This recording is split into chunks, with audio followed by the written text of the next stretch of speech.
Hello, future investors, and welcome back to another Sunday live stream. I love doing these. It's probably the funnest thing I do on my YouTube channel. I love the content creation, but there's nothing more I enjoy than having a Sunday chat with the one and the only, the Stack Collector. Welcome, mate. How are you doing?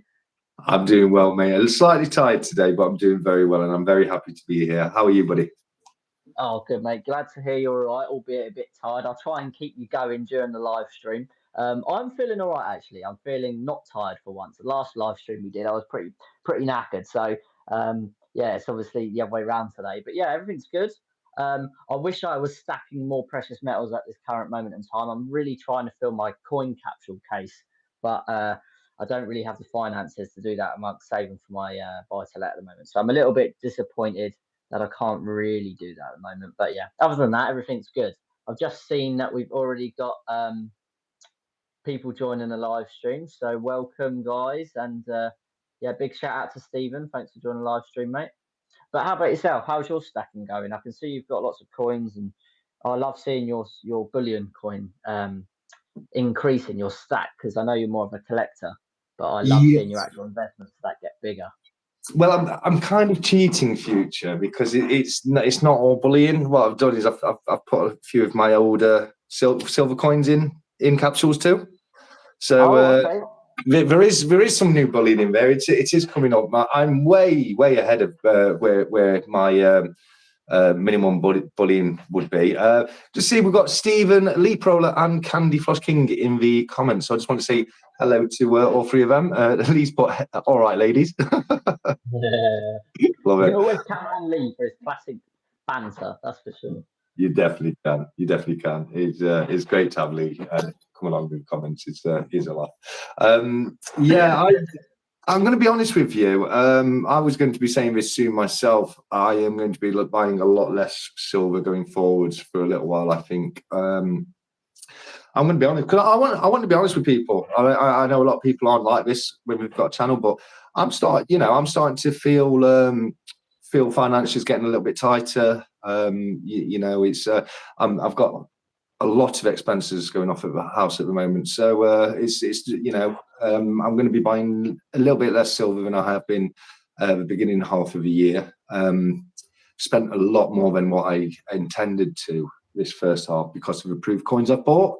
I've spent a good few £1,000s on approved coins already this year. So yeah, it's something I'm going to be trying to cut back on a little bit going forwards as well. But I have got a couple of nice pieces of new silver in front of me. All these stuff in the flips here are all new additions. So I've got a few to show you today, which I thought you'd like to see. Because I know you, although you don't, you stack more bullion, don't you? You are still interested in old coins, aren't you? Oh, massively. I mean, I've got, as you said it there, I stack bullion as a preservation of wealth and as an investment. I'm not really a collector, but I've amassed loads of collection pieces from yourself and other amazing YouTubers who've sent me pieces. And I do collect the commemorative British sterling £2, 50p, 10p coins that have the designs on them that are in circulation. So you could call me a collector, but there's no way I'm at your level, not even close. Yeah, I've sent Future a message before, whether he likes it or not. The community is going to turn him into a collector. Yeah, it's definitely getting there. I've actually I'm saving up for a new safe because I can't fit all of my bullion and my collection pieces that you've sent me, 365 has sent me, everyone sent me, because it's just amassed so much now. I spoke to my missus the other day and I said that I'm going to have to create a separate stack and store them individually. So one stack of bullion and one stack of collection pieces, because one, I'd like them to be separate so I can associate which is which, and it's just the vastness of how it's increased is pretty mental. So yeah, I'm currently saving up for a big daddy in terms of a safe, so I can have the separate one for my bullion. Yeah. Dr. Jekyll's just popped up on the comments to say we all feel the strain of money right now. I'm buying less silver at the moment so I can buy more guns and ammo. That's awesome. Yeah, that is awesome. I love it when the Americans talk about their guns. Do you remember when I think I did a live stream and it was creative precious metals and another precious metals YouTuber came on. They were both showing me their pistols, and for me as a British person, it's like mental that they've just got guns knocking about in their house, you know. Yeah. I've got a replica, what's called Makarov somewhere. It's a Russian pistol. I'm not sure exactly where it is, but no, I've spoken about him a few times with you. It's my friend who's got all the guns, more older pieces, but he's got like 20 or so. You know, he's got Tommy guns. He's got like M1 Grands. He's a big wartime collector, you see. So yeah, he's got a load. I keep saying to him, one day I'm gonna come around with my camera and just barge you out of the way and just start filming all your stuff. Yeah, it's mental. It's great to see we've got 9 people in the live stream. Just going back to what you spoke about a minute ago, you're feeling the pinch a little bit more in terms of finances, so that's why you're kind of holding back a little bit on your silver purchases. I can totally correlate with that. I was out with my partner only a few hours ago. We just popped out in the Nismo for a bit of a cheeky drive, and then we just popped into some of like those home goods stores like the Range and Home Bargains and all that sort of stuff. And I was telling her that I'm not really looking to actually buy anything today because my bank account is struggling more than it's ever done, and I'm not someone I'm in a good position where I'm not, I'm not worried, but I always allocate myself. I'm very methodical with my finances, and when I get paid, I always allocate, bills, savings, and then I allocate an amount for my current account, which is like completely expendable play money. So I know by the end of the month that if I've depleted that account completely, I know I've spent X amount of money. Otherwise, I find it hard to manage and see how much I'm spending per month. Well, that money has always been more than enough for me to get by on in a month. Buying fuel for the Nismo, going out for treats and days out and dinners. But now I'm actually not doing much. I'm doing less, and that money is not even really is struggling to get me to the end of the month. So it's quite disappointing that it's gone up that much that you're seeing it in that way. So I can totally understand how you yourself, are seeing it as well. I think the whole country is right now, aren't they?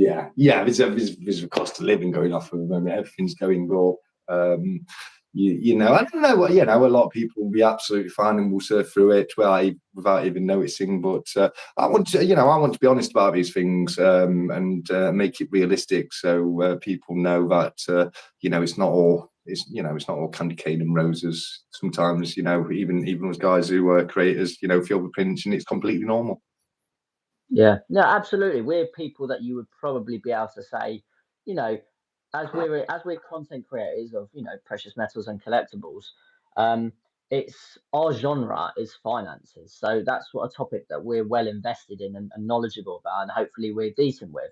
So even us people who are subscribers, viewers, or us too as content creators, people who are financially intelligent or trying to become financially intelligent, wise to their finances, we're noticing the struggle. You can imagine how the everyday person who isn't well intelligent or well diverse in the knowledge of investing or how to allocate your finances are really going to struggle. So you've got to feel a bit sorry for those people, really, because it's not their fault that they haven't been brought up with the information to understand about money. It's just the way the public school sector works here in the UK. I think most of us investors, precious metal stackers, are all self-taught. Yeah, no, I think a lot of us are, aren't they? Definitely. Just wanted to see, we've had a few comments come up. We've got the amazingly awesome Cobra Stacker in the room. He's saying stacking and collecting all meld into one. Lol, I absolutely agree with that. Trey Ben says, sorry? Trey is back. Yeah, Trey Ben says Future Investments is the best, and I've got to say I absolutely agree with that. Man of my own heart, you could say, maybe. Dr. Jekyll has said, I keep my hole punches close by my stack so people can't take my stack. It took me a moment. I was thinking of an actual hole punch, like a paper hole puncher for a second, but obviously means his guns. It took me far too long to figure that out. I told you I'm tired today. Candy Floss King said, had to increase our higher prices this week due to rising. Yeah, I've had to put my prices up. What about you and where you work, Future? Have we had to put our prices up? Do you mean at the company? Yes. Yeah. Yes. Yeah, well, being a technician, I'm not in that sector of the knowledge of what we Yeah. do with the prices. But I believe I think the prices have gone up because last year where I work, I don't really want to give anything away because it kind of would give away my rough location. But where I work, the average item that they sold last year was unbelievably massive in terms of price. So, and that's a record, and it's been a record year on year on year. So, yeah, I guess that is the case. And right now, we're actually seeing rumours. We're fortunate enough that every year we get a pay rise, and it can be quite decent. And we're hearing rumours of another big one this year. Last year we got a massive one, so we're really lucky. Especially Yeah. when you consider like NHS workers and nurses are still striking to get a half decent wage or whatever. So yeah, I think we have seen an increase in their profits and their margins for trying to increase the prices. And hopefully, I'm not going to lie to you, I hope that reflects in our pay rise this year. I'm not going to pretend that I'm not trying to be greedy. Of course, I want more. Everyone does. So yeah, we'll see what happens with that. But yeah. Yeah, no, absolutely. I think, if a company is making profit off of its workers, it should reward the workers. Absolutely, I agree with you. I've had some companies that offer pretty decent annual pay rises every year, and I think it's little things like that that make you feel worthed at work, if you know what I mean. Yeah, definitely. And don't get me wrong, I love my job. There's even a few people at work that know about my future investments channel, and that shouldn't be the case because I should be a lot more private with my precious metals and that. But I have a lot of security features in place and whatever. And I am trying to grow as an entrepreneur, and I find the best way of doing that is being honest and open about my goals and my ambitions. And I feel like if I kept myself locked away and really silent, I'd struggle to grow. But yeah, I think a difficult thing with being employed is you are at the mercy of your employer, and no matter how, I always tell people, no matter how important you're made to feel, just remember that you're always a number. And I feel important at my work. I feel like my team values me. I feel like my bosses respect me. But I'm not silly. I know I'm a number. I'm a cog in a vast wheel. I think the only way to really get out of that is to be like yourself and own your own business, because that's when you really see the big benefits. Of course, you don't get like company pensions and sick pay and all of this sort of stuff, but your revenue, your earnings, although you have to work hard for it, I'm not denying that, is going to be astronomical compared to most average employed people. So one day, I think I might make a jump and really try and go for myself in terms of own employment, because I feel like that's where the real wealth is. I'm trying to become an entrepreneur. I'm trying to save for all these different investments and passive incomes. YouTube's one of them, but I need to really, I think if I can find a source of income as a full-time employment of my own accord, I feel like that will exponentially expand my growth as an investor. But as an employee, like I said at the beginning, you're kind of always at the mercy of them, really. And sometimes you get lucky. Sometimes you get a good employer who looks after you, and sometimes you don't. Yeah, that's true. I remember watching a film, a Kevin Costner film, Wyatt Earp, when I was very young, and it was just something that they said in the film, and it was you never get rich earning a wage, and it just stuck with me, because you're earning money for somebody else, when you're earning a wage, and I think it's not. I mean, obviously, it's not a golden egg. But everyone should just stop what we're doing and start their own business, because the first few years are very difficult. But it's very translatable to a YouTube channel. It starts off slow. You've got to put the work in, and you've got to keep going when you want to quit, because you don't see things going up. But if you do keep going, eventually, things will start coming in, and you start to. It took me probably 3 years until I got to a stage where I could start to actually live on it and not worry about when the work was coming in and what was going to happen, if you know what I mean. So it can be very difficult, especially in the start. But if you can pull through and get there, it's definitely worth it. Yeah, absolutely. Well said, mate. I'm just going to go to some of the comments. Dr. Yep. Jackal said, "Oh yeah, you read that one."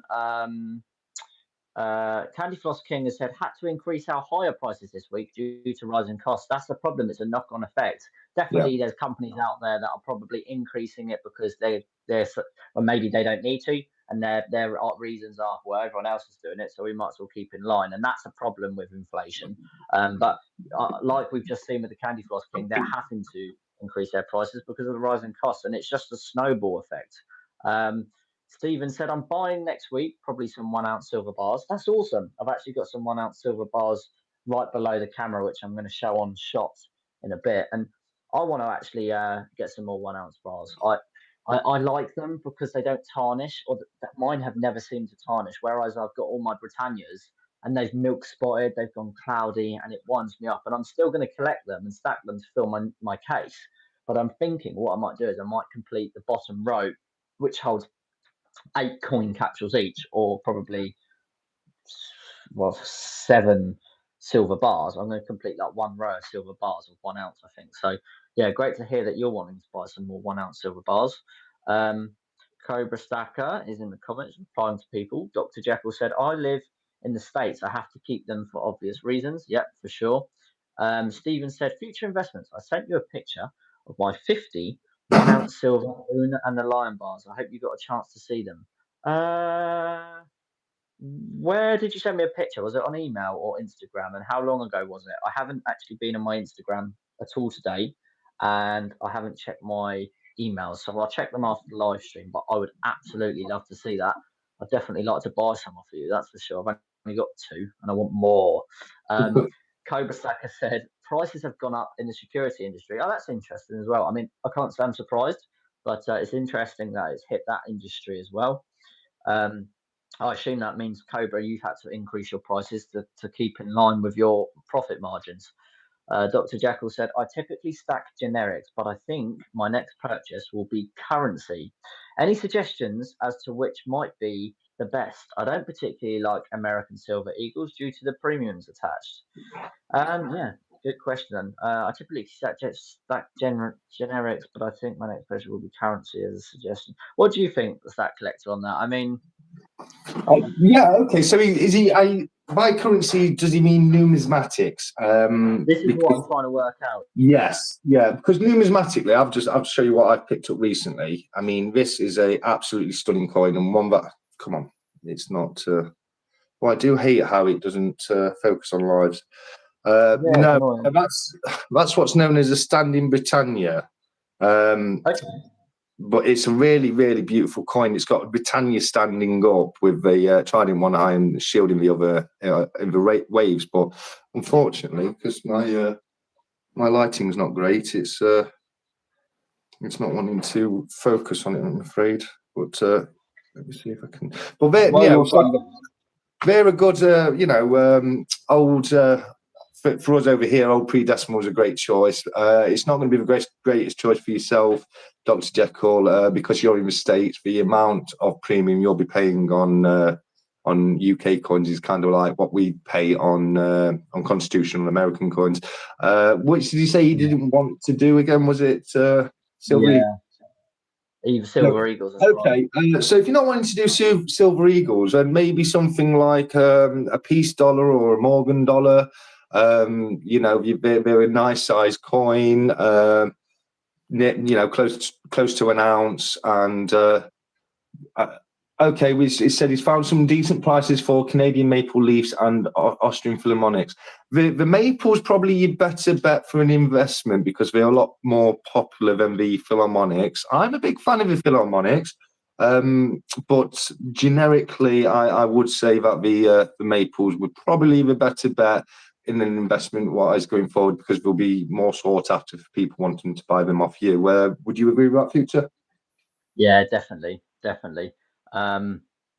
without a doubt. Obviously, being in the States, his what I would recommend for him is probably not right because I'm here in the UK and I'm Britannias and all that sort of stuff. But you hit the nail on the head. You're saying, if we wanted American buffaloes or whatever, or the maples, we have to pay a bit of a premium because they have to get here to the UK, and it's vice versa if you want UK pieces if you're in the States. So yeah, very well said. I agree with you on all of that. Just moving on, Cobra Stacker said, regarding the inflation when I commented on his business prices. He said, "Yeah, you're definitely right. The first year loss, the second year break even, third year profit." Oh, he's referring to what you said at starting a business. So yeah, first year loss, second year break even, third year. That's crazy. Yeah, Um, yeah. It Scary, is. really, isn't it?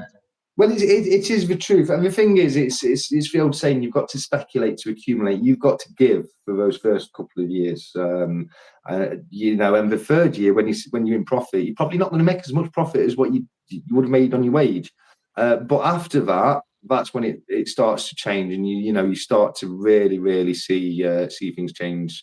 Your life can get turned upside down just by a small amount of money. If you go from being just below what you need every month to being just above it every month, the effect it has on your mental health is immense, because you're just not stressing all the time. Yeah. I've got a story, and I bore people all the time about it, and I say to them, everybody's got a story about an amount of money, like Richard Branson. I started my first ever market store with £7 in my pocket, or Dwayne "The Rock" Johnson. I joined the WWF with $12 to my name, and my story is, it's like my first month, I remember having just £12 in my account, Wow. At the end of the month, the day before I got paid again, I had £12 in the account, and it was like, you know what, that's amazing, because I didn't hit zero 4 days ago and struggle Yeah. for the past 3 days with no money.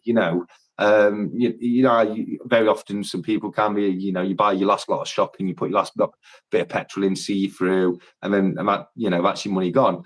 And I remember that month, I'd paid for everything. All the bills had been paid. I'd got everything I needed, and I just had about £12 in my account. And that was the first month. And then the month after that, at the end of the month, I had a couple £100 left in the account. And then after that, I had a few hundred more, and it just went up and up and up. But it's that tipping point, and just before it can be a lot of pressure on you all the time, and then when you get just above it, even just a few quid in the account left over at the end of the month when you get paid again, you stop worrying. Yeah. It must be a nice feeling to finally get to that point where you're constantly in the green. Yeah. Cobra said it took him at least 8 years to start making good money in his business. Yeah, absolutely. I just want to say to Cobra, I've been on a job all day, and I've come straight on to doing the live here, but I have seen a thumbnail on your channel, and yeah, you must know that I am going to watch that video. I've not had a chance to watch it yet. I was just saying to Future, I've not had a chance to watch his latest video yet either. But have you seen Cobra's latest video yet, or you not had a chance to?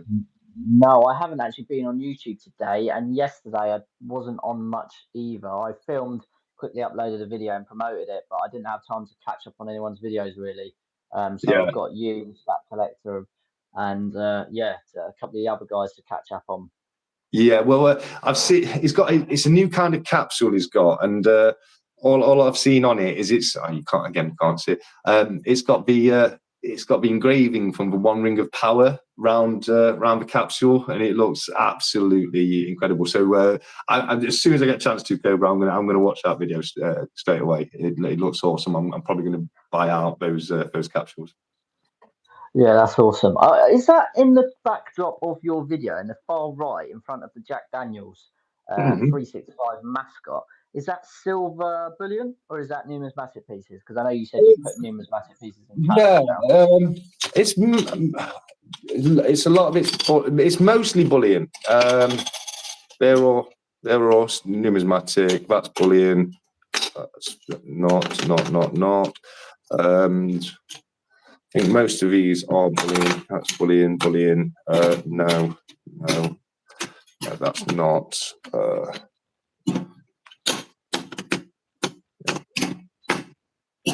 That's all bullion, and I think most of this is bullion after that. Yeah, I think it's all bullion there. Yeah, so that right there, and that right there, that's bullion. Yeah. They're crowns, old sterling silver crowns, and one Morgan dollar. And we've got, I think there's another. Oh, that's Bullion as well. So there you go. I just want to jump in, sorry, mate. And so Cobra said, right, sorry, guys, unfortunately, I have to go, but we'll catch up with this later. Thanks for hopping in, Cobra. Appreciate your time, mate.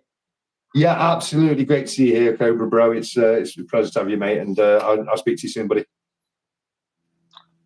So, yeah, the tool stack, is that Bullion? That's all Bullion. That's all Bullion, and they're old numismatic coins. Lovely. That tool stack, that's all 1 ounce gold Britannias, isn't it? Each one. I wish, mate. Do you mean silver? If only, right? If only. Yeah. That would be. Yeah. God, No, that would be well over 100 grand, would it? Oh no, not 100 grand. Yeah, no. If they were 1 ounce gold Bullion pieces each, about 1,500-1,700 quid. It'd be about 50 grand worth. Yeah, 50 grand's worth. Probably right. Yeah. Yeah. They're not. They're all 1 ounces apart from them two, which are 2 half ounces. Year of a Rooster from the Perth Mint. Because I bought. Do you remember? I gave that away to what was it? Yeah. When did I give it away? Was it 250 subscribers? It was a while ago. Yeah, it was the last. It was 250 subscribers, and I liked it so much. I had to buy it myself again and get it in colour as well. So yeah, they're all 1 ounce Bullion apart from the top two, which are half ounces.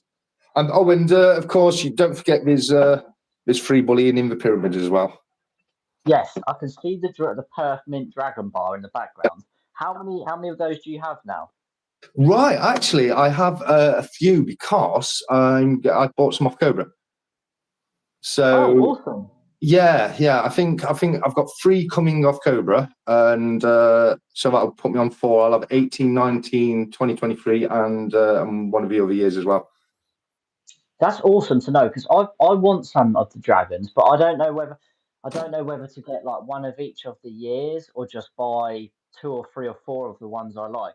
It's probably wise to get one of each year, I suppose, isn't it? Yeah, that is the collector in me. Definitely to get one of each year.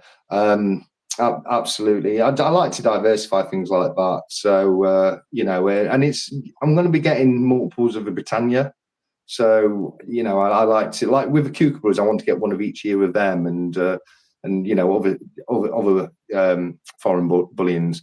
But I think it's a better idea to get one of each year rather than just a load of 1 year. Although if you pick a lucky year, you might make the better investment after buying all the same year. Yeah, that's true. I just, like I said in the beginning, I really I'm kind of falling back in love with 1 ounce silver bars, just because I put mine in capsules. I hate the cellophane cheap packaging that the Royal Mint put them in. So I drop them all in capsules, and they had not a single blemish, milk spot, or cloudiness to any of them, and that makes me. I know they're not VAT, they're not capital gains tax exempt, but they're so under the limit of the CGT tax threshold that I can't see that ever being an issue. So I think I'm going to start buying a few. Well, saying that, I'm going to have to allocate some sort of budget for it, but I want to, at least. I want to start buying some more 1 ounce silver bars. Yeah. I mean, now I've got the dragon. It has got me bitten. They're nice sized little bars, aren't they? 1 ounces. So I definitely like them. And my first, because it's not that many to get, especially after I picked the new ones off of Cobra. I think 2018 was the first one, wasn't it? Yes, I think it was actually. Yeah, so it's only 5-6 years, isn't it? So it's you're not backstacking too far on those ones. When if you try and start like every single silver Britannia, when was it 97 that we started making the Britannias? It was somewhere in the 90s, one of the silver ones, and then you've got it's going to cost you a lot of money backstacking that far because of the premiums on the early ones. You know what I mean? So I think I personally say the Perth Mint Dragon Bars are a good investment right now. I think the hot property. I think the ones that you buy now are going to be worth quite a bit more 5-10 years down the line. Yeah, I agree 100%. That's why I keep buying.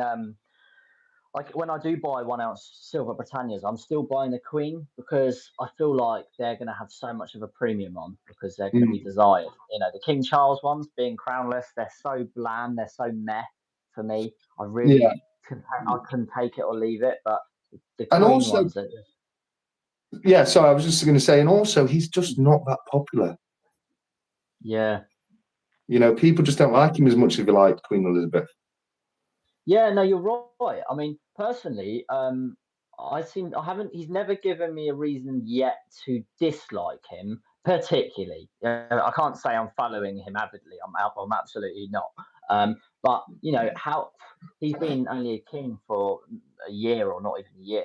And the Queen was the longest reigning monarch in British history, and she never really she never really upset anyone particularly. You know, there was a few things here and there, but yeah, so it's a hard one to beat for sure.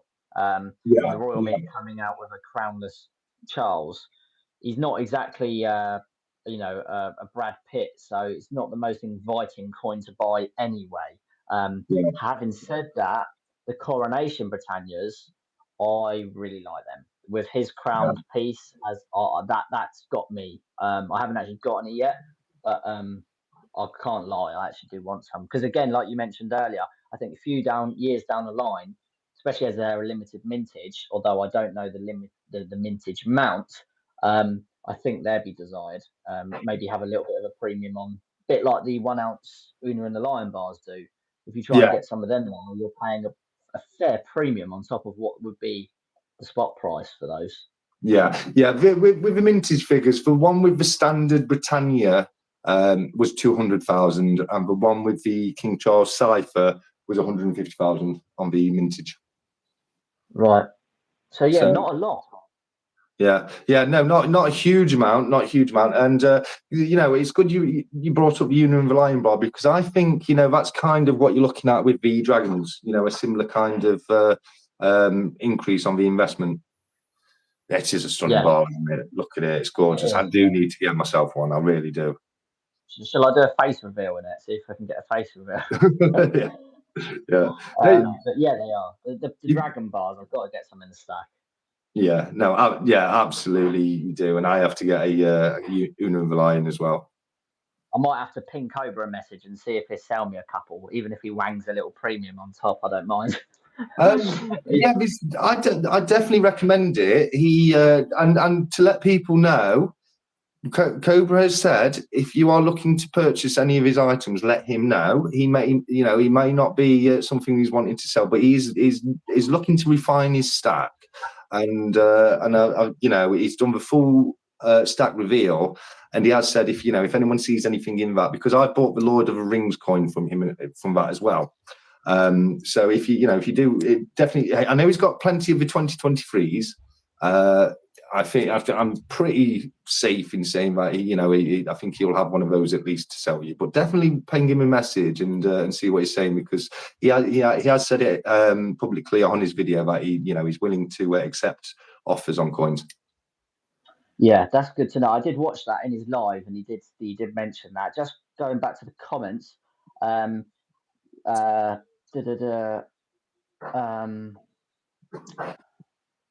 Stephen said, "I'm addicted to 1 ounce bars. I'm out of control." I'd love that. I'd love to know how many you've got, because saying you're out of control leaves me to believe you've got a fairly good stack there. Dr. Jekyll said, "My last several purchases have been 1 ounce bars. I feel you." Yeah, so Dr. Jekyll's feeling the same thing as sort of we are at the moment. I've got to just take it back to the fact that they don't blemish, they don't tarnish, at least compared to Britannia coins. Yeah. So yeah, very inviting. KW said, "Good topic. Will the Crown Charles coin go up in value?" The coronation piece, he means. I think it will. I think it will hold a premium for sure. It's a limited series piece. It holds, a time and design to a pretty significant moment in history. So yeah, I see them being a good investment, not only for their weight value as a silver bullion piece, but because they are a bespoke design with limited vintage. I think there's a premium investment there for sure. You're not going to get rich, we know that about precious metals, gold and silver bullion. You don't buy it to get rich. You buy it to preserve your wealth and to lock your fiat capital cash into an asset that's going to go up with inflation, not down. It's just a fantastic store of wealth. But I do like to say that in that period of time, like most of us stackers, we're holding for 10, 15, 20, maybe even 30 years. If you make a bit of profit on your investment, then no one's going to complain about that. And looking at the history of gold and silver, especially gold, it's gone up over 530% in 20 years from the year 2000 to 2020. So, yeah, not only is it a store of wealth, but referring to your comment, yeah, I think it will go up in value from its weight value, but I think you could expect a bit of a premium there for sure. I mean, what's your thoughts on that Stack Collector? Would you agree or disagree? Yeah, it's difficult. It is difficult. The problem is you can have a coin that it ticks all the boxes. And take the recent Star Wars coin for one. It's the first ever Star Wars coin issued by the Royal Mint. It's got a ridiculously low mintage. It should be popular. It's a great coin. It didn't do as well as I thought it would have done. And sometimes sometimes you just get curveballs. I think one of the problems, and I've found this in my comments, and I know I've seen one or two comments on your channel around the same thing, but King Charles had no connection with Jeffrey Epstein whatsoever. None. There's nothing that connects him to Epstein. That was Prince Andrew, wasn't it? Yes, that's right. Yeah, and I've seen so many comments that people aren't going to buy it because of his connection with Epstein, and he had no connection to it. That was someone he was related to, and unfortunately he's been tarnished with that brush a little bit. Yeah. I've got to be honest. The only thing I do like about King Charles is he seems to be trying to bring a bit more of a modern touch to the crown. I feel like the Queen was a bit stuck in her ways, and a lot of old people are, the saying you can't teach an old dog new tricks comes to mind. But when I've seen King Charles floating around on the media and that, he seems to be a lot more flamboyant, a lot more willing to just have a laugh with the general public. And I think that's crucial to the monarchy surviving, because if the people don't support the monarchy, then what have they got really? It's not 1940 where the monarchy's got some serious oomph and power, even before that really, where they held a lot of power and decision making. I think they're kind of ruled by the public's demand and opinion on them. So it's crucial that King Charles is becoming a little bit more flamboyant and open with the public. But yeah. There's definitely tarnishment to the royal family. You've got the whole Harry and Meghan thing, which is a joke. So it's not a great situation for them right now. So you can understand, and your points of,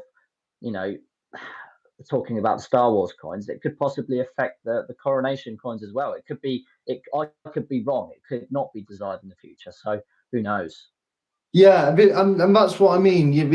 Sometimes it can tick all the boxes, but not do as well as you may think. And there's every chance that may be the case on the King Charles crowned coin. I think it will go up in value. I actually do think it will go up in value.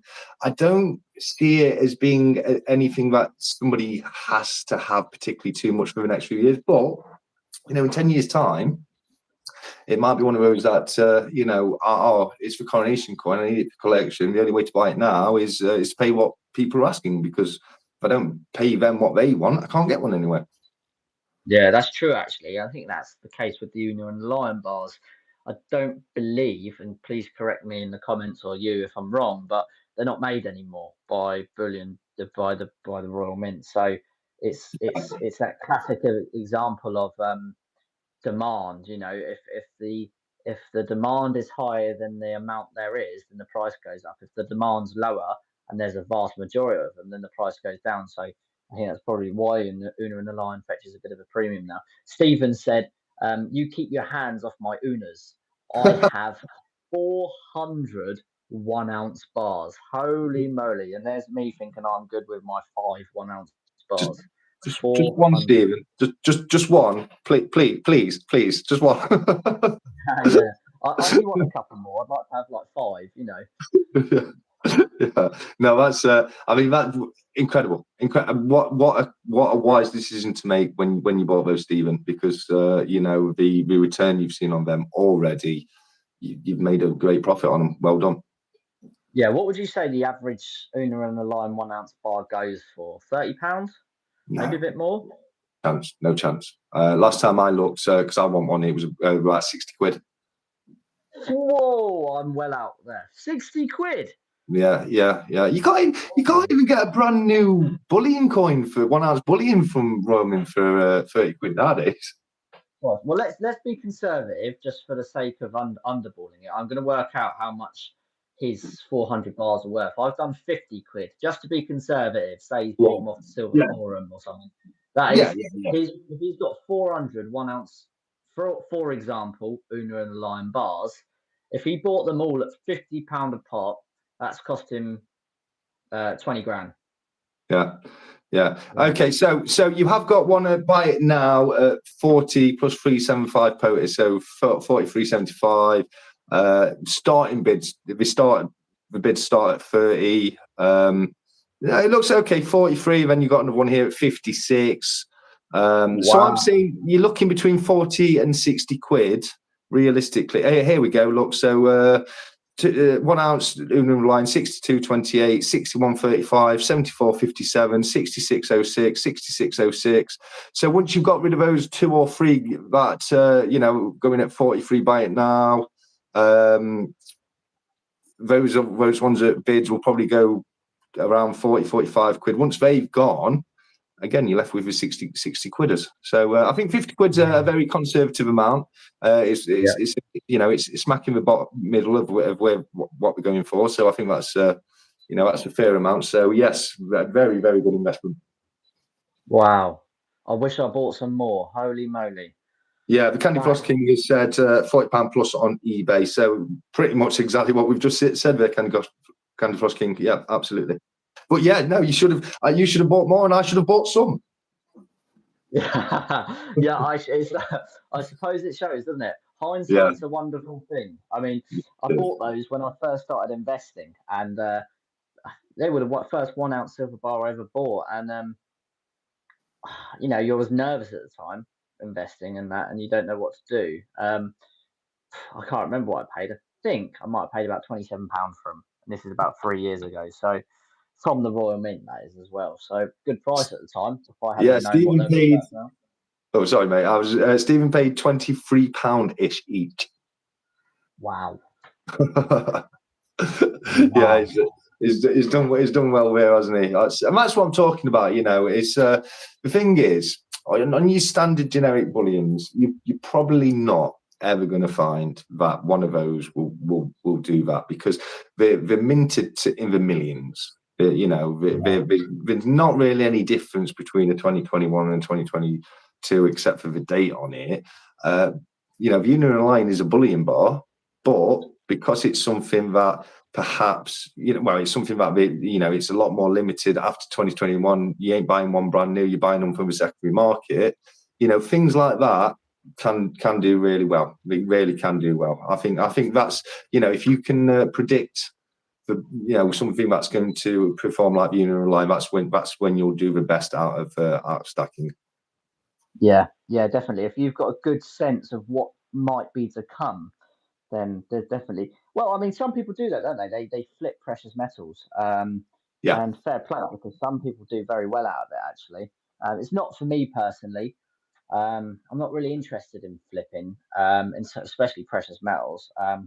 I'm a long-term investor on a low-risk hold. I've got to be honest, but I'm not saying that people don't do it well, and there's definitely people that do, for sure.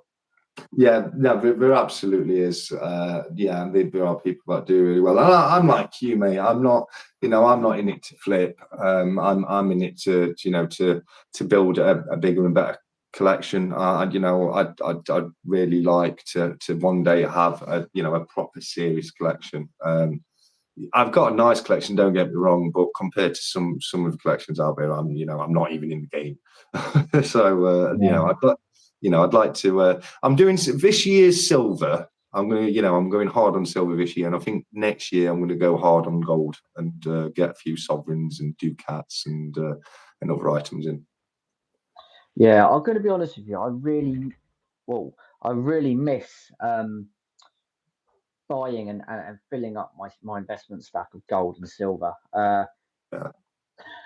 The saving for the buy to let is really tough, and not tough because I'm struggling to save. It's tough because it's taking money away from my investments for precious metals, and I don't have enough capital to save the amount I want to save for the buy to let, and really enough left over to invest. I have to figure something out. And I really missed that. Last year I bought so much precious metals. I think I got 2 1 ounce Britannia gold, 2 1 ounce gold Britannias, 4 1/4 ounce gold Britannias that you can see right here, and a bit of silver, and a 1 kilogram silver Britannia. So I smashed it last year.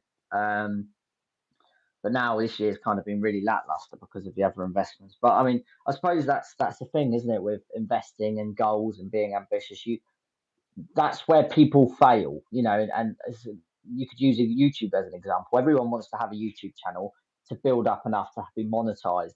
But once they realize how hard it is, it's that point of where you're about to give up because you're not getting anything out of it, to the point where you don't give up and you push through. That's where people fail. And if I think if it was easy to become wealthy and to become an entrepreneur and to become monetized on YouTube, everyone would do it. And that's what separates those people from failure, is the moment of that day where you think, I'm not doing this anymore because I'm not getting enough out of it.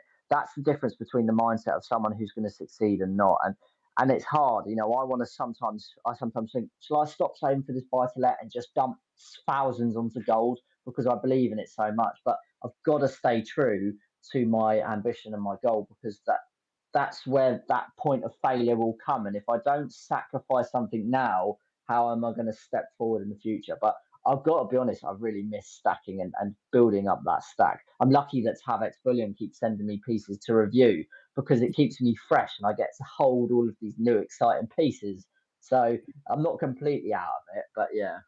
Yeah. I mean, I'd love to give you some advice on the buy to let, if I'm honest with you. And yeah, I'll take any advice, mate. I do feel I'm qualified to say this, and the reason for that is I was a senior customer executive at Countrywide Residential Lettings, and they're the biggest letting agency in the UK. Wow. I used to work alongside the property ombudsman, and my position in the company was to make a final decision before a complaint went to court. So I looked at everything that had been just looked into, everything that had happened, how the complaint had been dealt with, and I made a decision: we stand by this, and we'll see you in court, or okay, let me offer you a bit of money. If it wasn't the landlord, it was the tenant, and it's such a risk, mate. It's a huge risk, because you're there and you 6 months and you think everything's fine, and then your tenant's nice, they're always really friendly when we talk to you, and the rent's always on time, and then they move out and they've trust replaced, and it's going to cost you 20 grand to put it right, and you have to see the tenant in court, and the chance of you getting your 20 grand when they settle and they have to pay you £3 a month for the rest of their life, it's money out your pocket, or the tenant will just stop paying, and there's a lot of risk in it, mate. So I'm not saying don't do it. I'm not saying it's not something that you can. You won't make money on. People have got very rich off property, absolutely, but definitely always be very, very wary of who you let in the property, and do the checks, and because there's a lot of risk involved there, mate. Yeah, thanks, mate. I appreciate that. That is good advice, especially for someone who's been in that industry. Obviously, you'll have first-hand experience of how brutal it can be. So I will do it, and I'm going to do it, but I'm going to proceed with caution, and I'm going to do it in a way that gives me the least stress as possible, because I know it's going to be a stressful investment, and initially it's going to be very hands-on. It's not going to be hands-off like I want it to be in the long term. So I'm going to go for a turnkey buy-to-let. I'm going to have to buy up north because that's where my budget allows. I'm going to have to buy a turnkey to keep those the stress level, the cost down, and all those those sort of things. I'm going to try and go with an estate agent that has the benefit of guaranteed rent. So I pay a bit more extra on the fees and you get guaranteed rent, because I'm not trying to get rich and stress myself out, so it's not worth it. I want a happy medium, because I know things will go wrong. So the last thing I want is everything piling on top. So yeah, I'm going to proceed with caution, Yeah. and hopefully we can go from there. So yeah. Yeah, and don't be afraid to just like hit me up, and if you got any questions or anything like that, you need a little bit of advice on, mate. And same as I've worked in that industry, and I've seen literally, because of a job I did, I only ever saw the bad cases. So Sure. there is a bit of that to take into account. But I literally only saw the complaints. I didn't see all the times that there was no problem. It's so my opinion of it is probably a little bit tainted. Yeah, sure. That's a really honest and fair comment. That you're giving your opinion on what the side you saw, but like you say, yeah, there's possibly a lot that don't go bad. So, you've got great experience on what to expect, which is what I'd rather have for sure. Yeah. Just going back to the comments, because you guys are smashing it. KW said, "Smash the like button, boys. Love that support. Thank you, mate. That's very kind of you." Um, Dr. Jekyll said, "Stacking is playing the long game. Ideally, I will pass the stacks down to my children." Yeah, that's very, very good of you. I know that's really, I'd say, a lot of stackers' plans. Um, KW said, "eBay Canada is either overpriced or full of fake items. Really terrible. And I lost my LCS." Says they hear Canadians get ripped off all the time. Well, that's not good. Dr. Jekyll said, "I watched a video the other day where a guy ordered 4 different silver coins off of TMU, a couple of bucks a piece, Yeah. just to see if it would be real." Oh dear, no, that's never going to be good. Have you seen them? What's They're doing. TMU? Yeah, it's the latest version of. Can you remember when every channel out there was sponsored by that Scottish Lords? They're like an Alibaba, and they're just sponsoring loads of YouTube channels at the moment. But it's like an Alibaba or Wish kind of deal. Oh, okay. So imagine buying silver from Wish. Yeah, that's you failed before you've even started. Yeah, that's not going to turn up being silver. That will get stuck to any magnet. Yeah, that's not a wise move. KW agrees. Oh, sorry, mate. Yeah, sorry, mate. I was just saying KW agrees. That he said, yeah, it's brutal. Yeah. Candy Floss King has said Temu is Wish, so perhaps it is actually Wish, and we've changed the name on it. But like I said, if it's not actually Wish, it basically is Wish. Yeah. I definitely don't buy bullion from there. Stephen said, "Future investments. Look on Instagram. Private messages from about 2 weeks ago from Stephen Candyman. That's me. And you see the pictures, my friend." Okay, mate. I will 100% look for that. I'm not going to lie to you. I've got 49,000 followers on Instagram, so I get a lot of messages every day. Some of my Instagram posts have had over 100,000 likes, so I get bombarded with "give me money" messages and that. So a lot of them get put automatically into requested, so I don't see them. So I will go into that folder and I will purposely look for your message. So don't worry, I will reply to it. Have you ever had those? I did a bit of a fishing Instagram. It used to have it's got a couple of hundred followers still, but it used to have I haven't uploaded to it in 2 years now, so it's lost loads. But I used to get all these sponsorship kind of offers, like be an ambassador for us, and then you have to buy this from us when you get a code. It's like, well, I'm not spending money. This is a scam, mate. You know what I mean? And I think what they prey on is, people think, oh, I'm being offered sponsorship. Wow, I've made it. I've actually done it. And we're just preying off that kind of reaction off people, which is, I'll admit, when I got that first message, I was like, oh, wow, someone's offered me sponsorship. That's so amazing. And, it feels so good, but you kind of fall for it a little bit. Yeah, no, you've hit the nail on the head there. I've been vulnerable to that in my early days of YouTube and the Instagram. And you start replying, and then you're like, a few messages in, you're like, nah, this is not legit. I've noticed it more with YouTube recently. Now I'm close to 3,000 subscribers.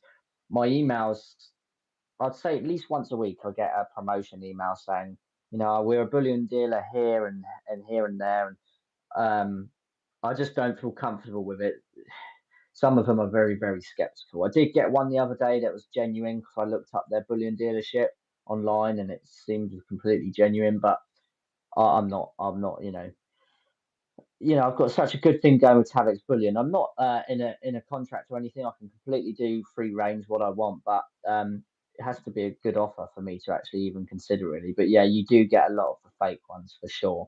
Yeah, absolutely. I mean, I'm not saying I'm ever going to get an offer, but I would never ever show anything on the channel that I didn't truly believe in myself. Yeah, absolutely. You don't want to sell out. That's what it's about, because otherwise, what are your viewers getting? You know, they're there for a certain particular content, and you know what that is. So Yeah. just go back to some of the comments because you guys are smashing it.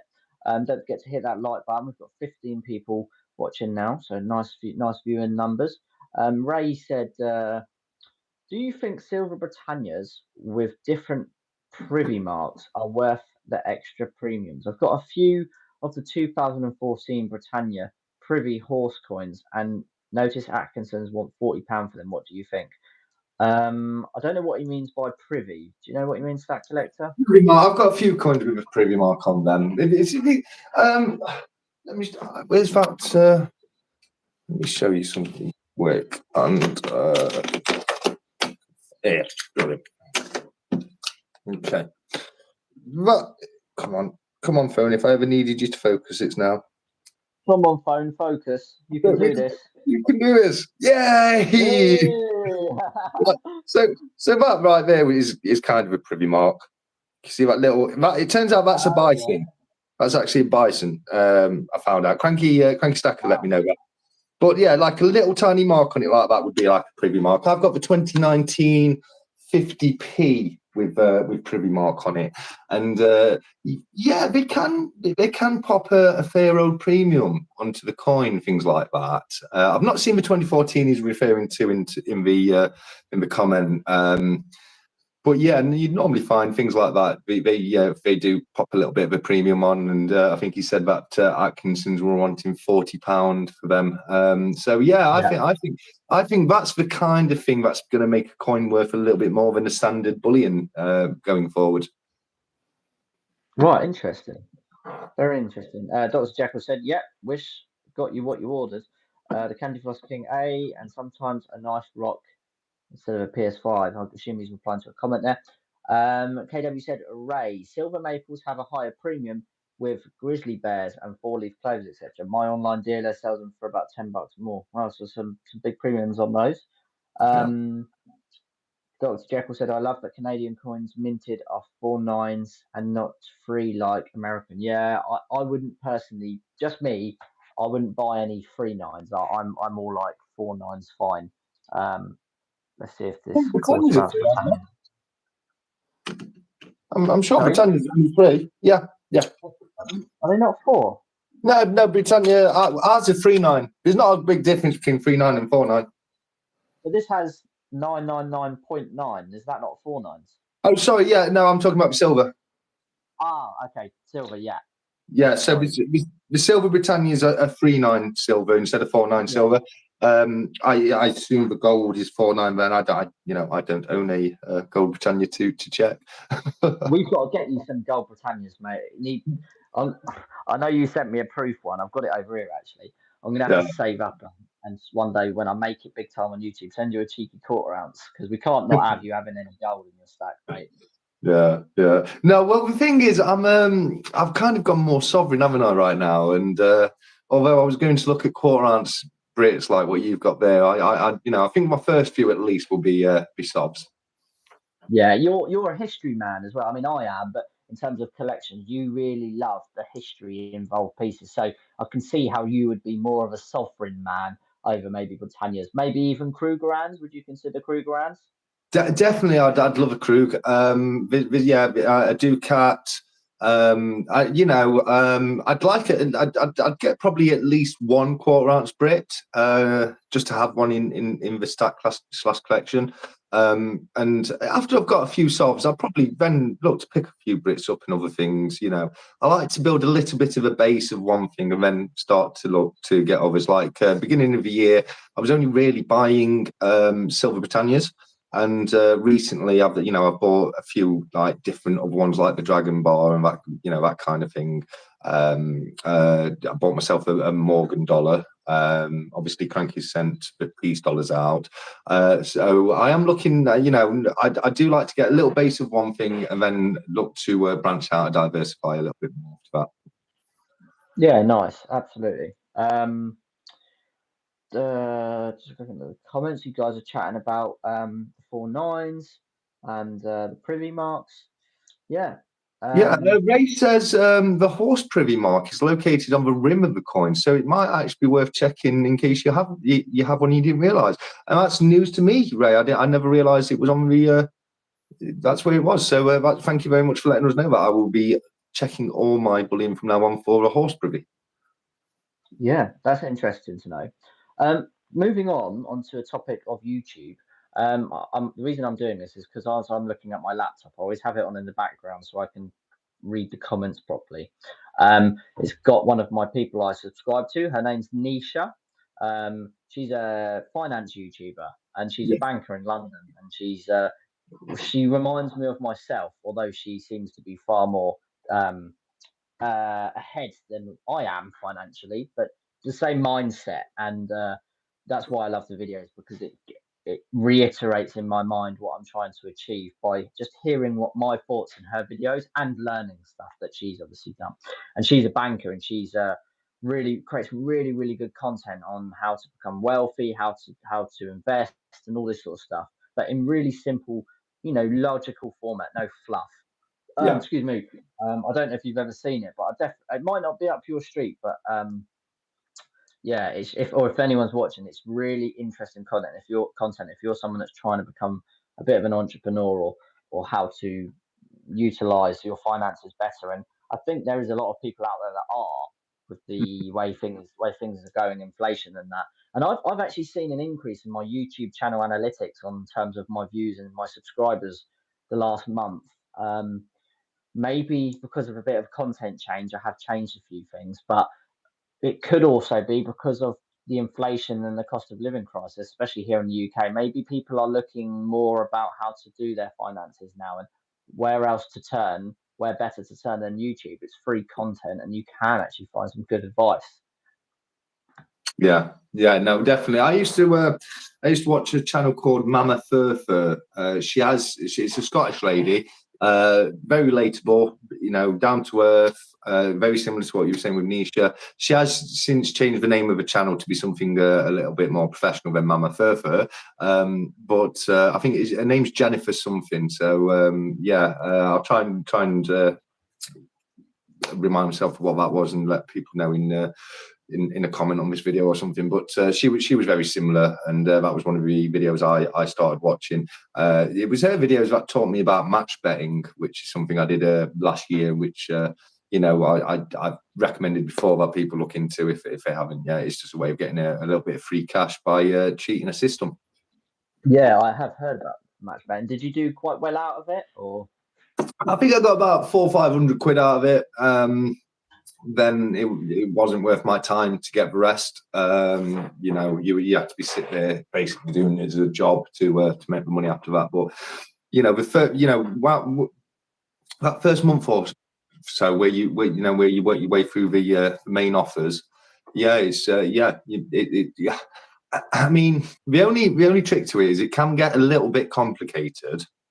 And you have got to follow it exactly, because if you make a bit of a mistake, you can end up losing money. But I used to really enjoy getting up in the morning, making myself a brew, sitting there on settee, looking at what matches were on that day and which ones I wanted to use to make the money on.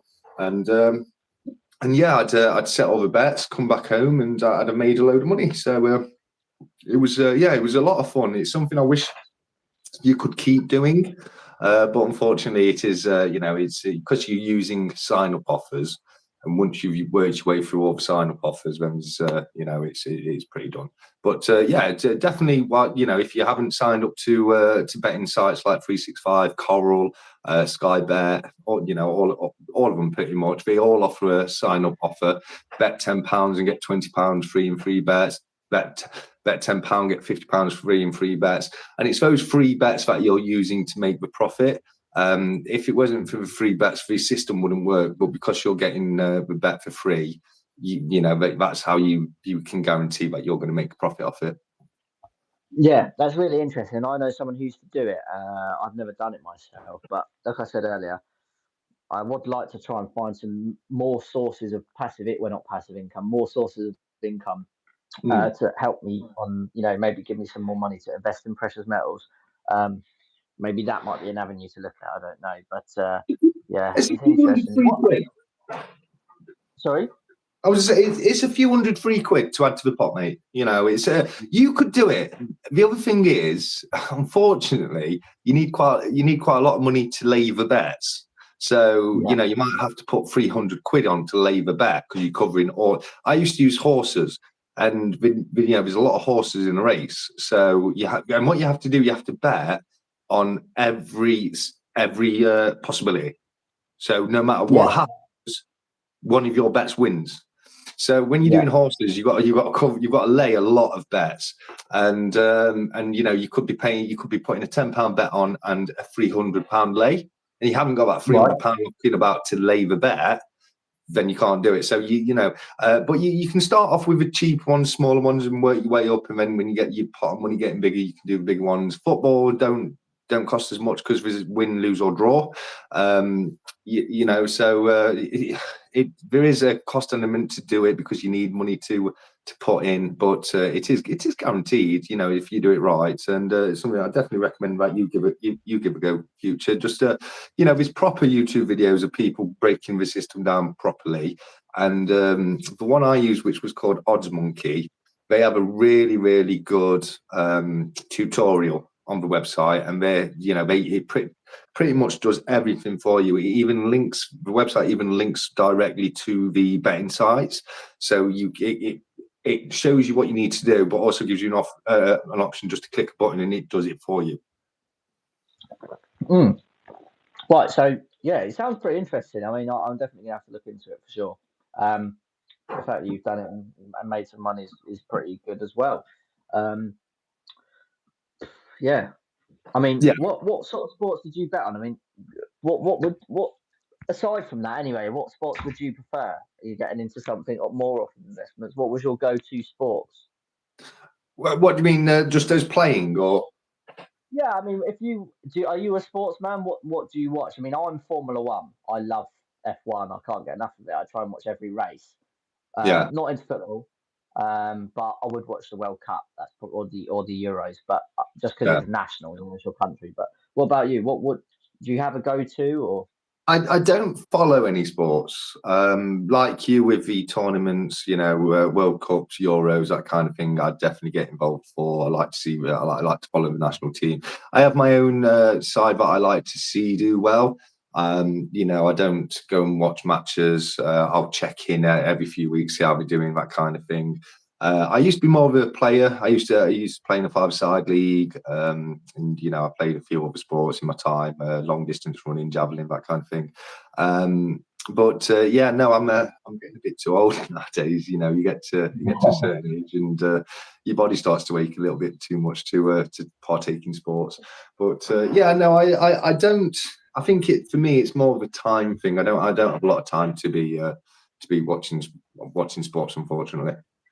Yeah, no, that's fair enough. I know we've got a lot of American people watching. So KW said Toronto Blue Jays, obviously a baseball team. But I've seen a good baseball film actually with Brad Pitt and Jonah Hill, Moneyball. Have you seen that? No, but the best baseball film ever made was Field of Dreams. I'm going to be honest, I haven't seen it. Was it one with? Is it Kevin Costner?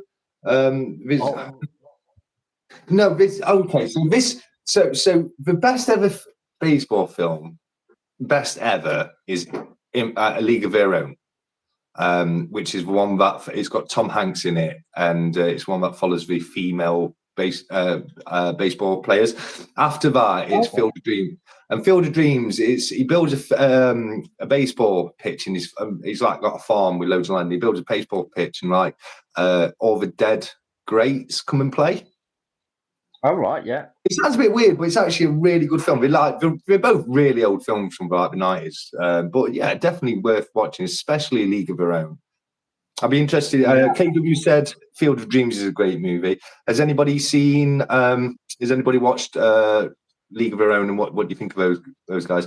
Bet Essie is a Leeds United fan. Oh my word, Stephen! How dare you? How dare you? No, I'm not a Leeds United fan. I'll give you a clue. The team I follow, best manager ever, started at Leeds United. And that's the only clue I'm going to give, because that is quite a good clue. If you know enough about football, you'll probably get it from that. I'm sure someone will in the comments. But a lot of these guys are American, aren't they? So yeah. True. No, yeah. The Americans won't be getting that one, but yeah. But yeah. Another good film I've seen is I think we spoke about a while ago with me, you, 365 and Silver Stacker was the Big Short with Brad Pitt. Yeah. And Steve Farrell. Is it Steve Farrell? The guy. No, Steve Corelli. Steve Corelli. Yeah. Sorry, yeah. Bloody brilliant. I just want to say very, very well done, Ray. Knew someone would know. He got it. Oh, nice. Yeah, he knows. He knows. I can tell he knows from what he's put. Nice. But yeah, I love that film. That's a great finance film about, the 2008, I think it was 2008, the market crash and the mortgage, crash. Very well made as well to understand.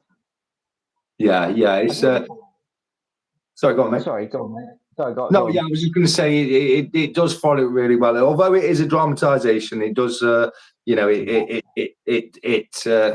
plays with the truth in a little ways. It is, that is pretty much what happened during the 2008 property bubble, where, I remember it very well. I remember that recession.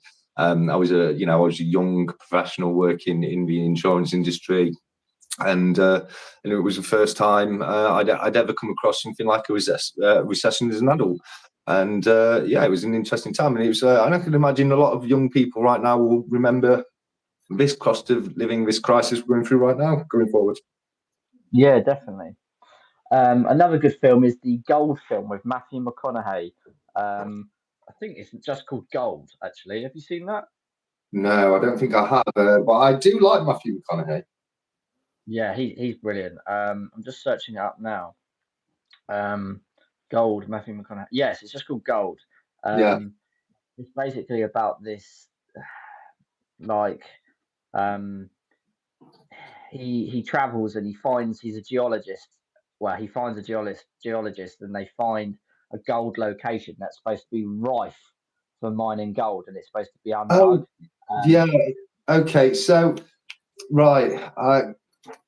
He did a film, didn't he, where he was a diver? Yes. Is this it? No, that's a different film. But they're looking for gold. Quite similar, where he's trying to find gold, isn't he? I knew he did a couple like that. I did watch the one where he's a scuba diver searching for that gold treasure with that female star in it as well. I can't remember her name. Yeah. Because he started doing quite a few. Is it Kate Hudson? Yes, I think it is actually. Yeah, he did a few. I don't know if he got into a relationship in real life or something, but they did a couple of films together in kind of short succession. Yeah, definitely. I've just seen KW said, I miss 365 Days of Silver. Can't believe he was banned and then thrown into the gulag. Got thrown into the gulag. I love that, KW. That's amazing. The real question is, when will we see the return of 365? It's a mystery that not many of us know. But I know his return, if it ever comes, is definitely awaited by many. The only thing I know is they can't hold him back. 365 is going to come back strong. I'm just holding that. Yeah, I reckon you can't hold a thing. You can't stop a force like 365. No. He exploded onto the scene. I'm looking at his channel now. He's got 7,370 subscribers, and his channel's got 1.1 million views. And he only started his channel in October last year, so he's not even had the channel for it's not even had the channel for a year. So unbelievable. Yeah, that algorithm, I wish I could figure it out like some other people have, but yeah, he's absolutely smashing it. And it's, the algorithm will only pick up good channels. When I say it's the algorithm, that's not me saying he doesn't deserve what he's got. He absolutely deserves what he's had. I mean, I watched his channel quite early. Not from the very beginning. I think it was about a month or so in. It wasn't long at all, because I was watching quite a few Silver Dragons videos, and then Silver Dragon at the time had a red backdrop, and I kind of misclicked, thinking it was a Silver Dragon video, and then it was 365, and it was like, oh, who is this guy? His videos are really good. And then I watched the videos, and then I saw his subscriber count. I'm like, no way. No, right, that's it. I'm liking every single one of his videos. I'm commenting on every single one of his videos. This guy should have more subscribers than what he's got. And that's when I binged 365 channel completely. And just as I was getting to the very end of binging 365 channel, I got chatting to this new young chap who had an equally fantastic channel, and I proceeded to binge his content afterwards. And now you're doing a Sunday live stream with him every Sunday. You poor man. No, I can't. Honestly, yeah, I can't believe my luck. If you'd have told me back then, when I was just watching the videos, like, in only a few months you'll be sat chatting with him every Sunday, I said shut up. Yeah, I can't believe how this community is. I mean, I started my YouTube channel in my flat before I even owned a house, and I had just started buying 1 gram gold bars. I think I was buying one a month, and at the time I was like, I don't know why I was so frugal about it. I had plenty of money actually, because I only was renting, and I had okay money. It wasn't great, but it was okay. And I remember buying like 1 gram gold bars, one a month, and I was always like sitting over the mouse button, like, do I spend £60 on a 1 gram gold bar? Oh my god, it's crazy, Yeah. And I'd sit there for hours, and I'd leave it on the laptop screen looking at it, and then eventually I'd just go, sod it, and I'd click. Whereas now that seems so small in terms of what my stack is. I mean, my stack is not even close to what most of you guys have, not even close, but it's still a substantial amount of investment there. But yeah, just seeing where it's come from, like me sitting in my spare room floor in my flat, and I used to just go, I had like 4 1 gram gold bars and 2 silver coins, and I was like, this is my stack. Hope you enjoy my videos, and now it's expanded to this community of you, 365, Cobra, Creative Precious Metals, Silver Stacker, KW, all of you guys. And every Sunday we're doing a live stream. We've got all these chats. It's just unreal. We're sending each other stuff. We speak to each other on the phone. It's mental. I could not have predicted it. Some of us are monetized. Some of us are going to be monetized. Unreal. Yeah, it's crazy for such a massive YouTube's huge. There's millions of accounts and viewers and content. And to have regular people like Ray, Dr. Jekyll, Stephen, the Candy Floss, Lee, all coming back on a regular basis, knowing personal information about ourselves, having favorite videos from each channel, is mental. It's honestly, and and now we're possibly even talking about a meetup. I know you and Cobra are definitely going to that. Super exciting. Yeah, no, and I really want you to come, Future. It would be awesome if you could make it, mate. It really would. And I've got to go, because that's when I'm grabbing me Dragon Balls off him. Oh, really? Oh, you're going to pick them up from him there? Okay, that's because I said, look, it's less than a month away. It saves you. It'll save money on postage. Just hold on until then, and I'll grab them off you then. Yeah, that makes sense actually. Do you know if Cobra is bringing his lady with him, or is he doing a solo trip? Or I'm not sure actually. I'm not. I don't think he's mentioned whether or not Mrs. Cobra will be going, but It would be well funny if she was there. I mean, she's. Did you see she was in another one of his recent videos again at the end the other day. And I missed it. I didn't watch it. I don't know how I missed it. I've just been so busy recently when I was watching it back. And yeah, he did. And there was another appearance of Mrs. Oh, it's the one where the whiskey bottle got broken. Ah, okay. Yeah. Yeah. Yeah, and if just for anyone who hasn't seen it, it's like she's holding the whiskey bottle there, and she's like, "Everything's fine here," and he's like, "Are you sure everything's fine?" and she moves her hand, and it turns out like the bit of glass at the top of the bottle was snapped off where the cork is, and yeah, it was quite funny. Yeah, I think I might. I'm on the fence about going. I think I will. But if I do, I imagine Mrs. Future Investments will come because she loves taking part in all of that. I was lucky enough to get invited to Bullion House, a bullion dealer in London, and they let me come all the way into their office. And I was handling gold, and I mean, they gave me a 1 kilogram gold bar to hold and film.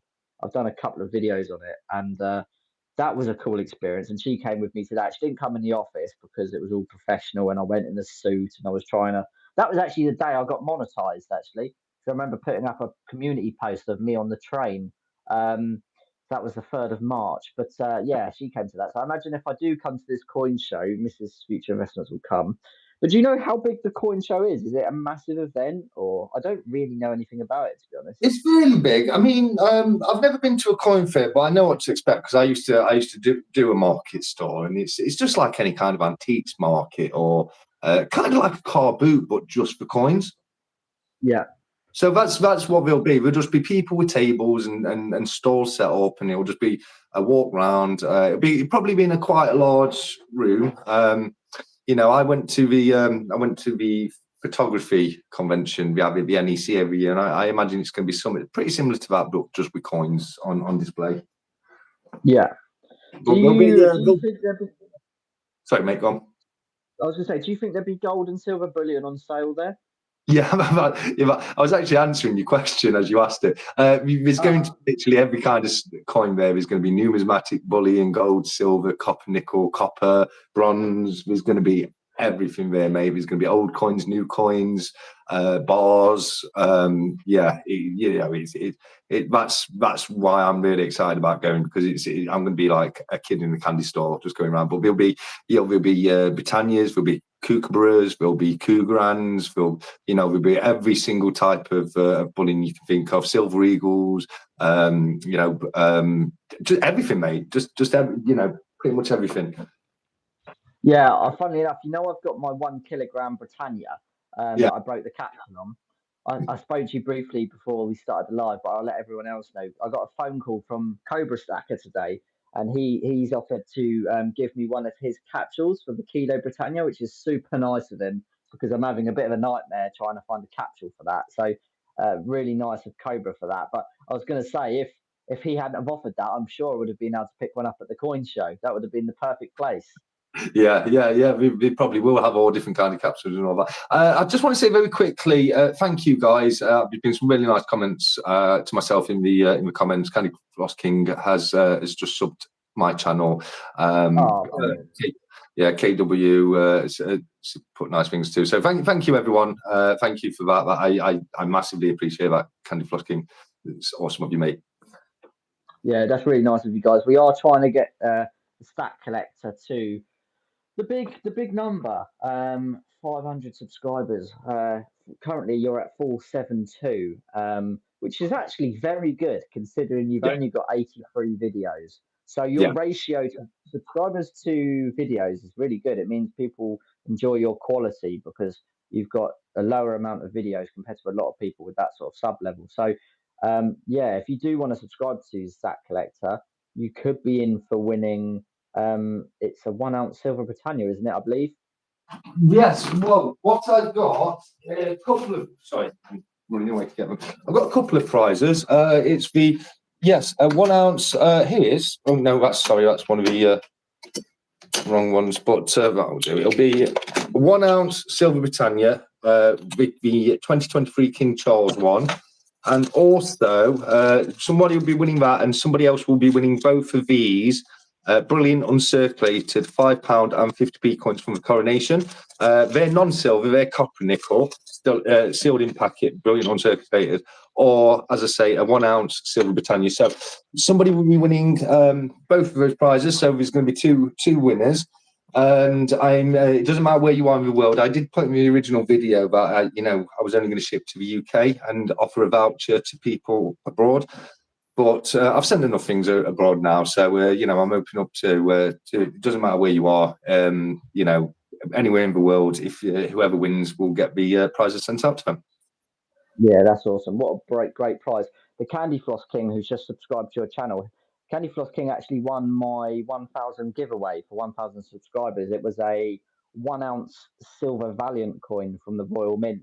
Yes. And he said not that long ago, he still got it up on his shelf. So never know, the Candy Floss King might get lucky and win a Britannia as well. So if he's anything like John, who during that live stream, I think won three giveaways or something, he was on a roll. Yeah, he was on a roll. Or I know somebody else who wins a lot of giveaways, Future. Yeah, is that me or? Yes, you, Future. He won my 100 subscriber giveaway. He won 365 days of Silver's 1,000 subscriber giveaway. Yeah, I've been lucky. I'm not going to lie. And then you've also been generous and given me you've given me this 1 ounce proof silver Charles and Diana coin, which I treasure. And I've also got this lovely 1 gram 365 days of silver bar that is also in my backdrop. Really cool. When he did that giveaway of those pieces, I think, was it a giveaway or did he choose a bunch of YouTubers? No, he just picked us, didn't he? And I'd only done like 15 videos at that point. I could not. I broke down in tears when I got that. I just overwhelmed by it. But no, he picked a few channels and just sent them out. And to have been included within the channels he picked, which were channels like yourself and just a load of. I think he sent one to Send to Georgie, which is an amazing channel. If anyone hasn't checked that out, Send to Georgie. He's either, I think he's Singapore is where he's located, and he got a lot of overseas bullion coins. So if you want to that kind of thing, he's a great channel to watch. But he sent them out to quite a few channels, all of which I could completely understand why he sent them to them and mine as well. Yeah, really nice of 365. He's done a lot of stuff like that, actually. Did you see the barrel that Cobra sent 365, the whiskey barrel, was it a whiskey barrel? Yeah, of course so. That's why his mascot is this. Oh yeah, of course it is. What a cool gift that was. I mean, 365 was loving that. Yeah. That was so cool. It almost makes me want to drink again just to have one of those. I'm drinking Lucozade and I nearly spat my Lucozade out then. Yeah, probably best to stick to stacking over that, but great to have the barrel for the it's much better than the salt lamp. It fits 365 well because he does love it. It's whiskey, isn't it? His go-to. Yeah, he's a whiskey guy. I just want to say a very quick hello to Kieran Williams and just to let you know, it was Send to Georgie. That's Send to Georgie is the channel I was speaking about, and I think he's from Singapore, but I'm not 1,000,000% on that one. Yeah, I think you're right. Actually, hi Kieran. Thanks for joining the live stream, mate, as well as everyone. We've got 19 people in the live stream. Really appreciate your support and your time. Serpent Silver said, "Hey everyone." Send to Georgie was actually one of the first channels that I started watching. If you go back through my early videos, I did a video on my top 5 favorite YouTubers back then, and Send to Georgie I think was in there because he was one of the first precious metal content creators I found. Because when I first started stacking, I was always searching like 1 gram Royal Mint Gold Bar review to look at it, and it was so simple videos like that. Now the community's become really advanced and really in depth. But back in the day, even if you look at 365's videos and mine, most of them are just reviewing 1 gram gold bars because people are really interested in those even now. Since Georgie was one of those channels, and I always find it a bit like I get a bit starstruck when he comments on my videos. He commented on one the other day, and I find it odd because he was one of my inspirations when I started. So then when I've got to this level where him and I've even had Backyard Bullion come over, think I've had Silver Dragon comment before, and it's like you realize you're picking up speed here when you're creating Yeah. content, that these YouTubers are coming over to you now, and it's like your celebrity crushes are coming over. So, Yeah. Absolutely. You know, there's been some. I know what you're saying. I think the one I can definitely think of right now is I was doing. I think it was my first ever live when I did the live 50p hunt, and I had Coin Patrol come in the comments, and that he's a really big like coin hunting channel. His name's Paul. He's got an awesome channel. If you are into coins, Coin Patrol is so well made, and look, what he knows about coins makes me look completely ignorant. He knows so much about them. And I can remember, seeing him on a live, and I watched it back, and he put loads of comments, and I'd not even seen them, and I was like, oh no, how have I missed that? But Metalhead, that's awesome of you, mate. Thank you so much for donating that across. Yeah, thank you, Metalhead. That's kind. He said, have a can of Coke on me. He's obviously not a fan of the fact that I'm drinking Lucozade. So, yeah, I'll make sure I get a Coke with that. Thank you for that, Metalhead. Very kind of you, mate. Oh, I see. You've got a monster. Very naughty. Yeah, well. Oh, nice. Are they? Oh, they're empty cans. I see they've been drunk already. Yeah. Whilst I've been chatting to you. I'm naughty. The green one's my favourite, but it doesn't half give me the shakes. I had one on Friday at work during lunch because I bought a meal deal, and it gives me the shakes these days. So when I was going to the gym afterwards, I had to I worked really hard so I could burn that sort of sugar overdose off. Yeah, absolutely. I know what you're saying. Once I've hit about 6, I start to get a bit shaky off them too. I've got stupidly high caffeine tolerance. Not in one day. You are joking. Like within a few hours, yeah. Stack collector, you bad man. 6 in one day. Mate, can I tell you something? You know, when I used to work in an office, that's bad. When I worked in an office, I used to get through 30 cups of coffee in a day. In the office day, within 8 hours, 30 cups of coffee. How are you still alive? 6? Yeah. I've just got a stupidly high caffeine tolerance. It just, it doesn't affect me like most people. Like I drink the amount. I was watching this documentary about caffeine, and apparently it is a thing that some people do have a high tolerance and can drink an amount of caffeine that would kill another person. Hey, the 100 gram. I knew you'd like that. Yeah, I knew you'd like that. Yeah, it was. I purchased that for the 250 subscriber giveaway, and then thought it looked too small and gave away one of these instead. So I'm very happy we've got that, because I've got the big brother to it somewhere. Not sure where it is. It'll be in one of these piles now. Oh, here it is. There you go. The big brother coin. When it focuses. Yeah. Come on, you can do it, phone. There we go. No, it did it and then went back out. There we go. Yeah, so that's for 500 gram, which is the 1 ounce version of what you've got right there. Yeah. I've got the baby one. Yeah, you've got the little baby one. But they're beautiful. They really are. I think I made a video of it, where I posed a question. Is it the most underrated bullion coin? Because I'm not saying it's the best, but they are really, really underrated. Yeah, they are. I mean, you put my knowledge onto it. I've actually got some capsules up in storage. Yeah, it feels a bit criminal to not have this in a capsule. So after this live, I think I might have to go and get one. It might be a bit oversized, but at least it will keep it from getting knocked about. Yeah, who wants to hear me name the mint it comes from again? Because it's always a giggle to do that. Yeah, I do. Yeah, go on. Leipziger Edelmetallbetonzing. GMB. I'm gonna say that is German. Yeah, no, it's the Germanic. It's a Germanic mint. It's a subsidiary of Geiger, so it's part of the Geiger company. But the mint, the specific mint is the the Leipziger Edelmetallbetonzings. Wow, that is pretty impressive. I'm not gonna lie. Yeah. When I did the review and I looked into what mint it was from, and I saw how long the word was, I was like, wow, how am I going to do that? But I've said it so many times, I kind of know it off by heart now. Yeah, love that. Metalhead said, I don't think my donation will donate will stretch to a monster. Yeah, probably not, but I'll add the other half towards it and get myself a monster. The Candy Floss King said, we do an energy drink flavour candy floss. Been told it tastes like Monster Original. I can't tell. I'm from the Red Bull generation. Haha. Yeah, I do like a cheeky Red Bull as well. I've got a funny story about Red Bull. Because, okay.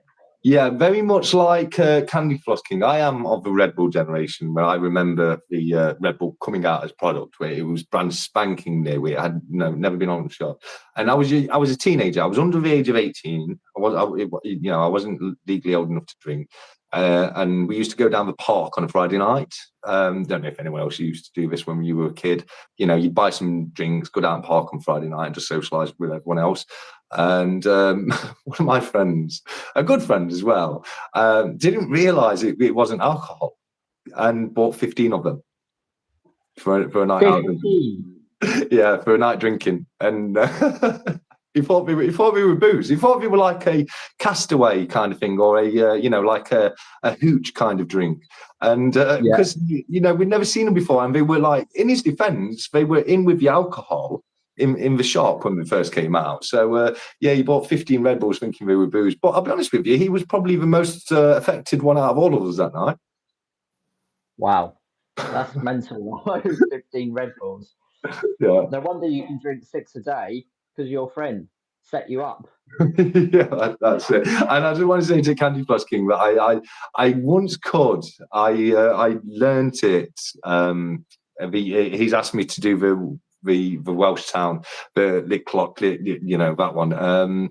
I can't. I just can't do it anymore. Oh, I know, the one that the weather bloke did really well. Yeah. Right. Okay. Let's try. I wonder if Lee must be able to do it, because he is Welsh. He's got to be able to do it, isn't he? Oh, okay. Let's see how well I can do. Go on. I've got your back. I reckon you can do it. Lick Lanfair, Lick no. Lick Lanfair, Lick Lanfair, Prick Grit Glyn Wick. Got. Right, hold on. That's not giving me out. Yeah, it's cut it off there. Here we go. Lick fan fair pling got lick got. Lee said no. It's closer than you'd imagine. It's let me. I want to just share it with everyone. Like 1 second. Just so you can all feel my pain. Like I'm going to put in the chat what I was trying to pronounce, and you have a go for fun at home. But that's the name of the town. Lillan Fair Pilgwyn Glogari Chevy Rendorabi Relantani She Gogoch. Yeah, no chance. No, I'm going to applaud that. That was a fair effort. That was a fair effort, actually. Well done. Lee said you have to spit a lot. Oh, yeah. What I do know is 2 hours is a kind of like you kind of hop something up. It's a very hard sound, isn't it? 2 hours. I don't think Lee approves. He's just put again, nope, full stop. Oh, Lee, no, that's cruel. I thought that was a good effort. That was at least a solid 6 out of 10. Well, I don't know. Maybe John, a bit biased there, but thanks anyway. Yeah, John Williams has put crazy that name, and I mean, I'm not going to feel bad about not being able to pronounce that. Yeah, that's not easy for sure. Lee Perola, angry face. I know Lee can say it. He's already said in the chat he knows how to say it. But that's unfair. He's from Wales, isn't he? So yeah, absolutely. But I'm sorry, Lee. I didn't mean to upset you. Don't be angry. Dr. Jekyll's put he was a newsman from somewhere that spoke English. Yeah, he was, and he did really, really well. He obviously spent a good while practicing it before the year. Yeah, before he pronounced it. Yeah, I don't think he did that off the cuff. That's for sure. Yeah, he didn't do it on the fly like I just tried to. That's for sure. Definitely. Yeah, I've got of my next video that's going to go live, just as a little sneak peek for everyone who's spending the time to watch the live stream, I've got a 1 ounce gold Royal Arms and a 1 ounce silver Royal Arms coin. I'll be unboxing from Tavex. Royal Arms isn't particularly my sort of coin, but I'm always excited to hold new 1 ounce gold bullions because it's not something you get to hold every day. Is a Royal Arms coin something that you would like, or is that up your street? Is that a Royal Arms there, isn't it? It might be something I'd pick up. Yeah. I'm not going to hold on the screen for long because if you want to see it in more detail, you're going to watch Future's video, and I will definitely be watching because I want to see it in gold. I bet it looks really good in gold. But yeah, that's a Royal Arms coin. I picked mine up when I got the Coronation Bullion coins. It wasn't one that was on my radar at all, and then when I was on the website grabbing the Coronation Bullions, I saw it on there and I thought, you know what? It's a nice price. It's a nice coin. I'm gonna grab myself one. I just liked it. I thought it was a nice coin.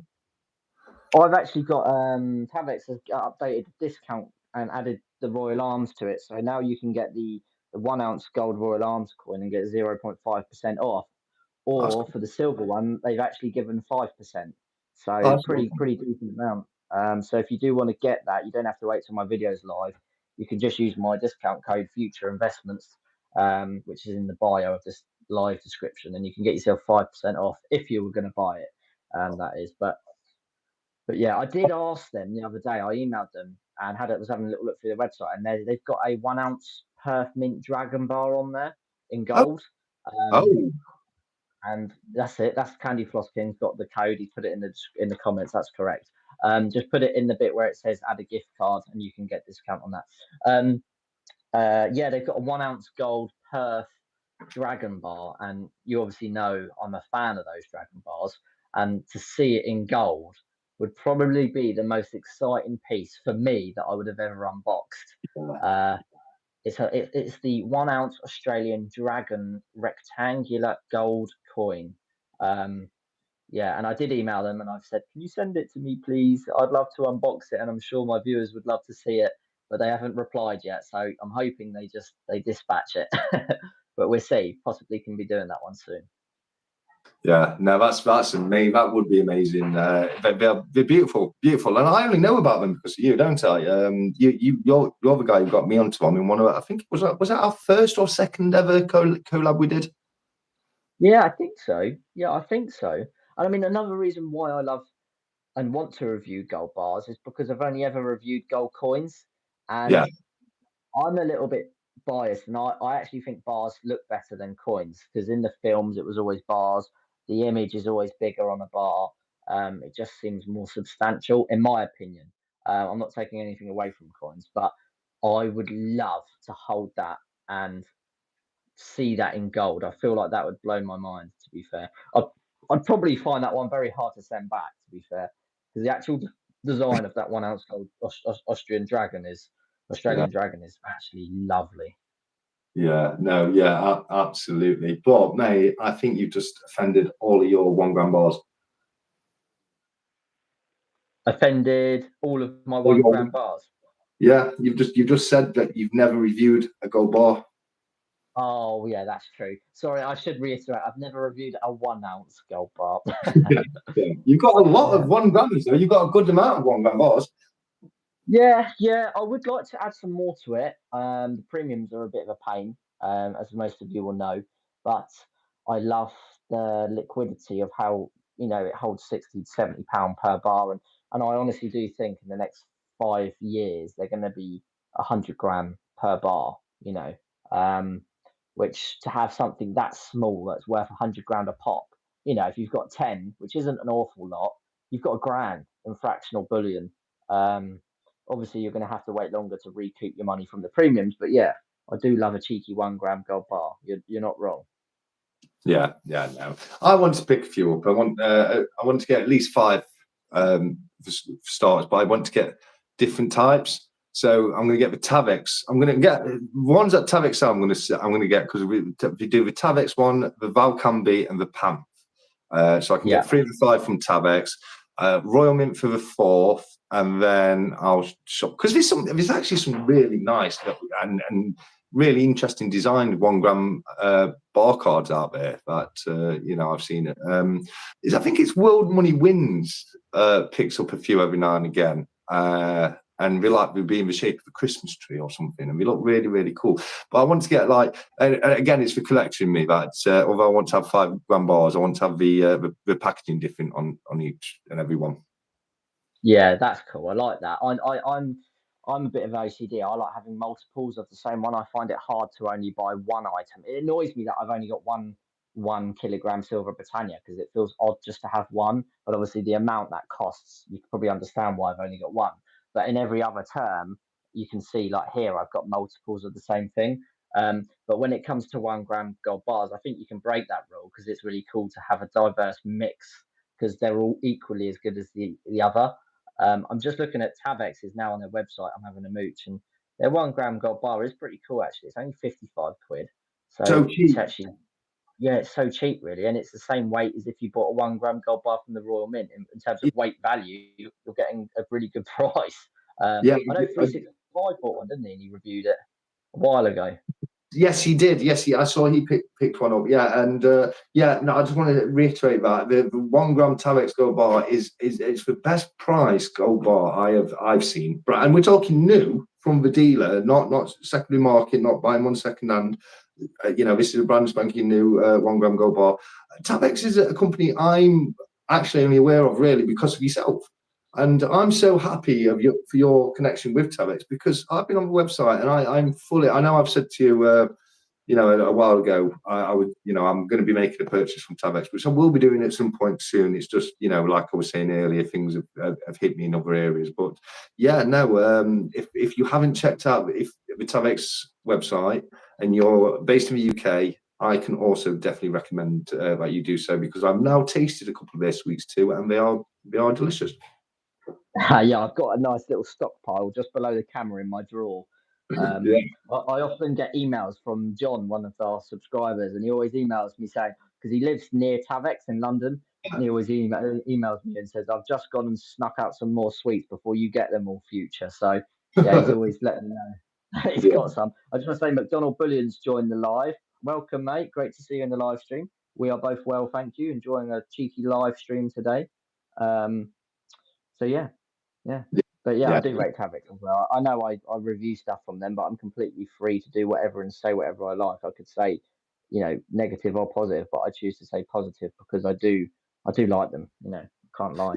Yeah, I think that makes sense though, because I think you're like me, and you wouldn't even be talking about them if you didn't believe in the company to start off with anyway. Yeah, no, absolutely. I contacted them first. I remember when what I wanted to do was I wanted to reach out and do some more networking, but I didn't do it until I hit 1,000 subscribers, because I didn't think that bullion dealers would take me seriously. Yeah. Because, you know, it's a nice number to share your channel that you've hit 1,000. So I was reaching out to like Bullion by Post, all companies that I believed in, Atkinson's, the Royal Mint. And I was researching, and I discovered Tavex, and I did a lot of research, and I thought these guys seemed genuine and decent. So I contacted them, and I got to give them their due. They were the ones that I did have another bullion dealer come back to me, and we were having discussions. That was the one I went up to London to visit. But Tavex was the one that stuck with me and kept the communication, which is really key, and has been very, very good to me. So yeah, yeah, I can't really say a bad thing about them. They've never really let me down, to be fair. So Yeah, no, that's I from what I've seen. I mean, I've not made the purchase yet, but that's, you know, the only thing left to find out is how quick they can get the stuff to you, kind of thing. I know I've picked up a few bits I want to get from them as well. So yeah, I will be I'll be looking to get some pieces from them very soon. But yeah, no, a company I really rate. I think we've got great prices, great stock. We've obviously got great communication from what you've experienced with them, which is, let's be honest, it's a lot better than Royal Mint straight off. You know what I mean? yeah, definitely. I think most of us feel like that with the Royal Mint, don't we? They don't. I don't get the impression that they care. You know, everyone complains about the milk spine on Britannias. We still buy them because Yeah. the Royal Mint's the only place that produces the Britannias, the 1 ounce silver Britannia. So where else are you going to get them from? You can't. So you have to take it on the chin and just accept the fact that they're going to milk spot, they're going to go cloudy, and just hope that when you come to reselling them, it's common knowledge and it doesn't really affect the price. But the fact that they've blatantly not done anything to battle that issue is pretty naff. And there's other issues that have been around for sure. So you can understand why people then go to not only cheaper bullion dealers, but ones that care more, that give more of an experience for you as a buyer. No, absolutely. I want the Royal Mint to do better so badly. I'm such a fan of their product. I am such a fan of the Royal Mint's product, and they would be my favourite mint if they could just try a little harder. Yeah. I've had some really bad. I've had some really bad experiences with them, and I've said, like, one thing about my channel is I'm not going to be afraid to give honest reviews about things. If I'm dissatisfied in any way, I will voice that. I want people to know the real experiences that they will receive themselves if they go to these bullion dealers. And I'm quite a patriotic person, and I just want our bullion, our mint, the Royal Mint, to be one of the best, which it could easily be, but it just isn't right now. Yeah, no, I agree, mate. Talking about the Royal Mint, I'm looking at the Perth Mint's website as we speak, because they seem to have a very good reputation. I've not heard bad things from the Perth Mint. Obviously, we're not Australian, and we don't think we have particularly a vast amount of Australian viewers, but they seem to care more. I mean, what I'm trying to look at right now is their dragon bars. I want to get a selection of them, and I don't know whether I want to see what they look like. I want to see what the 2018, 19, and 20. Is it 2018? Yeah. The years. 2023. Yeah. It's 2018. Yeah, it's 18 to 20 to current. So we started them in 18, and we've got one for every year in between. Right, I didn't realise that was that many. To be fair. Yeah. Interesting. Yeah, and it's something I've only just come into myself, again thanks to you, bringing me onto the dragon bars. But that's not the only thing, is it? I mean, I'll be honest with you. The Australian bullion is one of my least favourite bullion, the Australian kangaroo. But then you've got your quokkas, your koala bears, we've got your dragon bars. We've got so many beautiful pieces. They don't milk spot. They're able to produce pieces without milk spot. Other mints can do it. It's not true that we don't know where milk spotting comes from. It comes from the borax that is baked into the coin during the refining process. So to me, the Royal Mint are skimping on costs. They're buying cheaper blank rounds, which is why I believe we're getting the milk spotting issue, because you don't get it on their proof coins, which is the same silver. It's 999 silver. It's just pressed differently. Yes, that's a very good point, actually. So I personally, this is speculation. I'm not trying to say I know this for a fact. This is speculation, but I think the Royal Mint are buying decent rounds for the proofs, but saving money on the rounds for the standard bullion, and that's why we're getting milk spotting issues. Because I'm pretty sure that they don't produce their own silver rounds, that they buy them in. Someone might correct me on that, but I think that's what the issue is, and I think we're making enough of a profit on the bullions, I think we've got every opportunity to do better going forwards. Yeah, absolutely. Yep, definitely. Just going back to the dragon bars quickly. What year did you buy from Cobra out of interest? 2023, and I'm sure there's one other, and I can't remember that one. To be honest with you, I'm not 100 million% on the dates. We spoke about them on the phone, I originally bought one. Said I was going to buy one off him, because he bought that. He got that tube of 23s, didn't he, recently, and then bought a few more 23s on top of that, and then he was able to sort a few more for me because he knew I wanted to get one of every year. Yeah.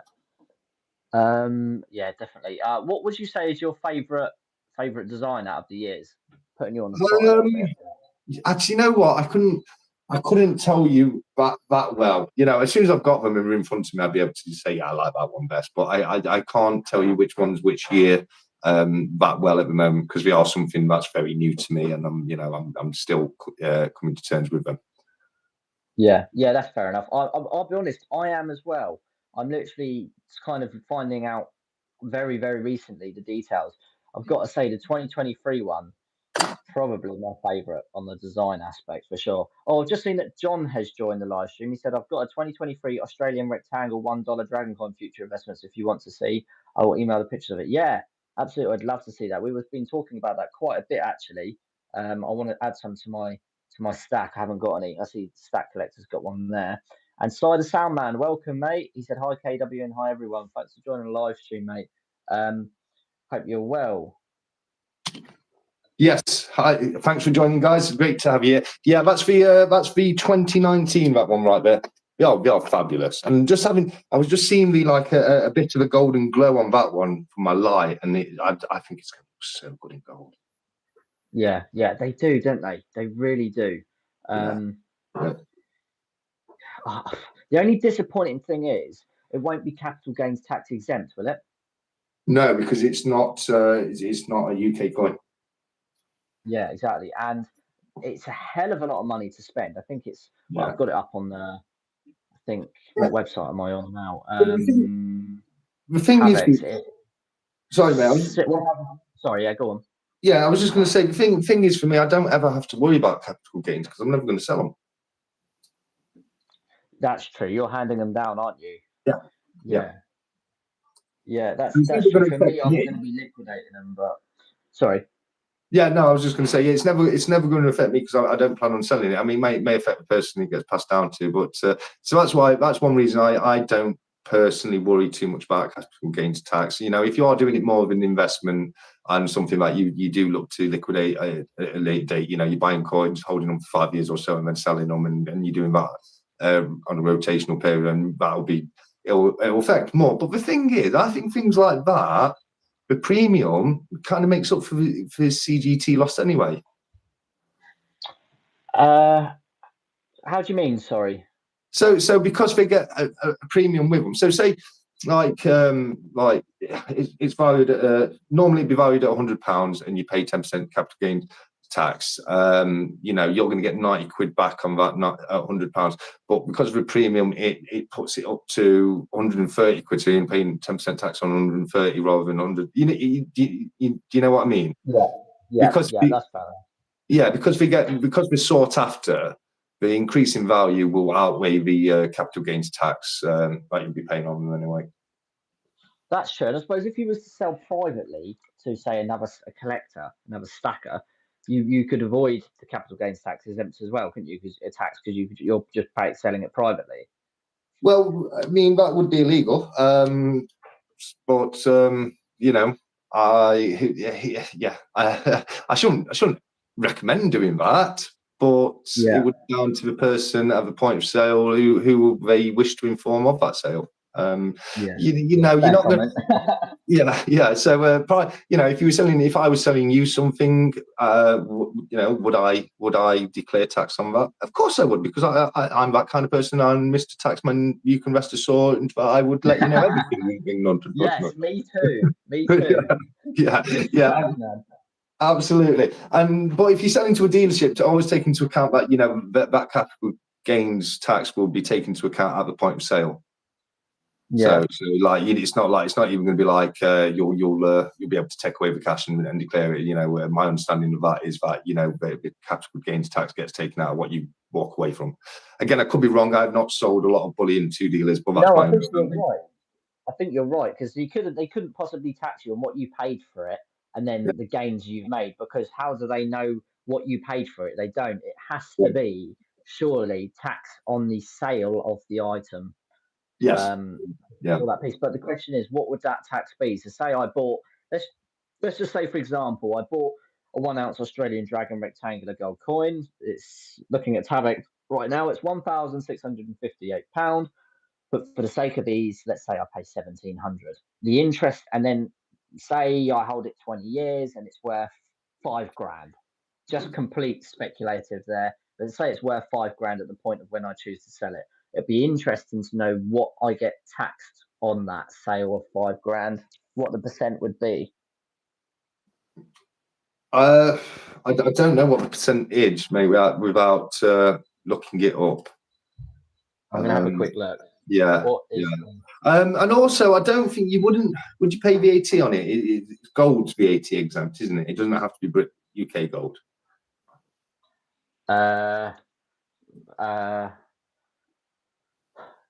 Well, gold coins are capital gains tax exempt, but gold bars aren't, are they? No, but gold is VAT exempt and silver's not. Yeah. So yeah, that's right. Yeah. Would foreign gold still be VAT exempt? I believe it would, because it's still gold. I don't think it would it? Because it's not legal tender, is it? No, but it's the VAT. It's capital gains tax that it matters if it's legal tender or not. VAT is just gold is VAT exempt. Oh, sorry. Yes, VAT. I would imagine. Yeah. It's no VAT on all gold bullion. Yeah. That's right. Kieran's just put it's exempt. Yeah. That makes sense. Yeah. There we go. Oh, I've just lost it. Where was it? Oh, bugger. Sorry, bear with me. No worries. Well, you only have to pay capital gains tax after you've after so much. You don't pay it on. Is it what we put it down at the moment? It used to be 10 grand. I think is it 6 grand now? Yeah, I think it's lower. I'll find out in a second, unless anyone can get to it in the comments before me. I think we lowered it to 6 grand, and we're looking to lower it again to 3 grand, I believe. I've got right here now, just going to the capital gains tax information. It says capital gains tax is usually charged at a rate between 20 to 28%. However, you don't have to pay capital gain tax if your total within a financial year falls below the tax-free allowance of £12,300. But that was dated of 2021 to 2022, so that probably doesn't apply for this year. Yeah, no, I do believe. I believe it's been lowered. I might be wrong, but I'm sure I saw earlier on in the year that is the capital gains tax exempt threshold had been lowered this year. I think you're right. It's around the 6 grand mark, but that's a lot, isn't it? 20 to 28% on tax on sale of your item. That does take a massive hampering out of your profit, if you like, or your investment to preserve your wealth. You would really have to hold on to that investment for such a long time for it to increase to then not really worry. Let's take Una as an example, and for the purpose of this hypothesis, we'll say that Una and the Lion is a permanent bar. Okay. Yeah. That would have increased in value way more than what you would have lost on the capital gains. Already, we're seeing it 40 to 60. That's gone up by more than 20%, 20 to 20%. Sure. So to answer your early question, it could still absolutely be beneficial in an investment sense, as long as it's popular. And I do think the Dragon Bars are going to be popular enough to outweigh the CGT. Yeah, and I think to that point, even if, say, hypothetically speaking, they're not popular, the value of gold, historically, as we know now, has gone up, like I said, by over 500% in 20 years. So just going off of the value of gold increasing in price on the weight value only, surely it will well outweigh what you've paid. Let's say I pay 1,700 quid for the bar. Let's round it up for ease. 20 years of holding that item. I'm liquidating all of my stack for retirement. So I'm going to get charged capital gains tax on that, but I only paid £1,700 for it. Now the bar's worth 6,000, for example. So although I'm getting a bit hammered on 20 to 28% tax, I'm still well in profit because of the time I've held that asset that's increased in value. So that's what you're saying, essentially, isn't it? I suppose. Yeah, absolutely. Yeah, no, it can become more. It can become more profitable enough to outweigh the any capital gains tax, as long as the coin can increase in value enough. And like you said, it can do it for a couple of reasons. It can just be that the spot price increased so much that just the intrinsic value of the metal has outweighed the capital gains tax, or it could be that it's a piece that's got a premium that adds a load of value to it. Ideal situation is a bit of both. The intrinsic value has gone up, but plus the individual coin has got a huge premium to it too. That's when you want to win a like the Una and the Lion Bars. Yeah, it's a really interesting topic, and I suppose that leads us back to the question: if that's the case, which it is, obviously, why do not more stackers buy gold bars? Why do we flock to capital gains tax exempt pieces like the Britannias here? It's got to be because the benefit that you're never going to pay tax, and everyone wants the best investment. But if you like gold bars, then just buy a gold bar, because essentially, if you hold it long enough, you're going to make enough money on investment profit on that you won't really need to worry about the fact that you're going to get taxed. Yeah, but it just stings, doesn't it? And I think that is why people, when they go to click, they go, no, I'm actually going to change my mind and get the capital gains tax exempt coin. Yeah. I mean, I'm different to that. I mean, I've got one go-to example, and that's Chumley from Pawn Stars, and that guy makes an absolute killing from old trainers. Old trainers. Right. Yeah, that go for thousands, because he's got like a set of certain Nikes from '95, a set of Adidas from a different year, or what we call Yeezys or whatever, and that guy. Yeah. So it does. And another great example is Pez dispensers. Do you even know what a Pez dispenser is? Yeah, they're the sweets that dispense those little sweets. Yeah. It's like a little bar with something on top. You press a button and it knocks the sweet out. I didn't know what age you had to be to know what a Pez dispenser was, but old school Pez dispensers go for a stupid amount of money, So when you're looking to invest, the premium doesn't really matter. I personally think people get too caught up on the premium, because where do you ever look at the premium at anything else in your life? When do you, for what, anything else in your house, when do you ever say, well, the raw material cost of that item is only this amount? I mean, you don't, do you? You just no, you don't. You really don't. Precious metals is the only time that comes into it. But what really actually matters is, will somebody like it enough to want to pay what I've paid, or even more in the future? And that's what, if gold bars are something that people want, people will pay for them, and it's popularity which drives an investment on that scale more than anything. I mean, when I'm looking outside of the stock market, that kind of investment, when you're looking at physical items you own, which is what we're talking about when you're talking about coins, bars, physical precious metals, what you're looking at is how popular something is. Is it going to be more popular in the future? Is it going to be more sought after? And if so, it's going to be probably worth more money. Yeah, that's another one, another good buy. You've hit the nail on the head. Well, yeah, I do love it, I must admit, and I did buy this for a purpose, for expecting the premiums to be more. Now, I won't say I rate the film No Time to Die. I was actually a little bit disappointed, but I bought it because it was Daniel Craig's last James Bond film. And I did like the design.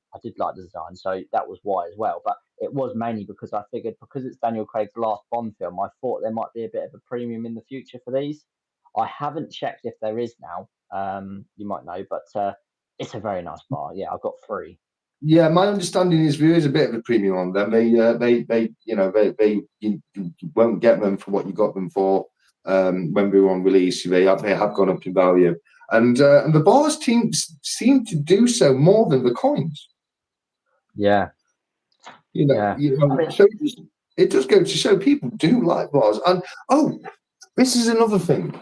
Right, I want your opinion on this, Future. I discovered this the other day, and it's a statement the Royal Mint have made, and there's a possibility we might be getting a 1 ounce bar from the Royal Mint. Really? Wow. Me and John were talking about that quite a lot, saying how the hell have they stopped making 1 ounce bars? Yeah, it's not definite, and I know for a fact I've had statements from the Royal Mint recently that they seem to have gone back on board. they have made a statement that they're doing a coronation bar.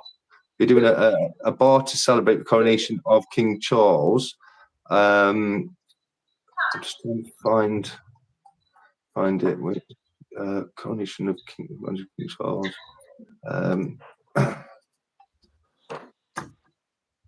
Sorry, I'm just trying to find it on their website again. But yeah, they've released that we're going to be bringing out some new silver bars for the to celebrate the coronation of King Charles. So I'm just wondering, will that include a 1 ouncer like they have done in the past with these releases? Yeah, that's interesting. I'm going to have to keep an eye on that because I would probably be buying those. Yeah. I think I'm going to get back into 1 ounce bars. I've got to be honest with you. Yeah. Even maybe gold. Yeah, I think I have to agree there. If they do a 1 ounce coronation bar, here we go. I found it. King Charles III Coronation Celebration Bars celebrate and mark the anniversary of His Majesty King Charles III. Accession to the British throne with the Royal Mint's latest gold and silver bullion minted bar range. Expertly struck and available in limited mintages, each bar will feature the cipher of King Charles III and an intricate reverse design depicting the 4 heraldic beasts of the United Kingdom. Great news, Lee. We're having the dragon. We've said the 4 heraldic beasts. So that's the unicorn, the lion, the dragon, and what is the beast of Ireland? It's not a beast, is it? It's a harp. I don't actually know, to be honest with you. I know it's get one of your notes, mate. Let's grab it. Yes. Yeah. So you've got the lion. Oh, you've gone too far. You got lions, dragon. Yeah, it's a harp. Oh yeah, I've never noticed them. Have you not? Yeah, you've got the 4 heraldic beasts on each note, and it has the one thing I like about the notes is it has the Welsh dragon, which the coins don't have. They have the English shield twice, Scottish single lion, and the harp for Ireland. So that's a bit strange, but yeah, no, I got a mistake. I said unicorn lion. It's for 3 lions of England and the rampant lion of Scotland, Welsh dragon, and Irish harp. So interesting. Yeah, so as it says, we're going to be releasing a range of silver bullion bars. So, what do you think, mate? Do you think we could see if limited, release of the 1 ouncer again?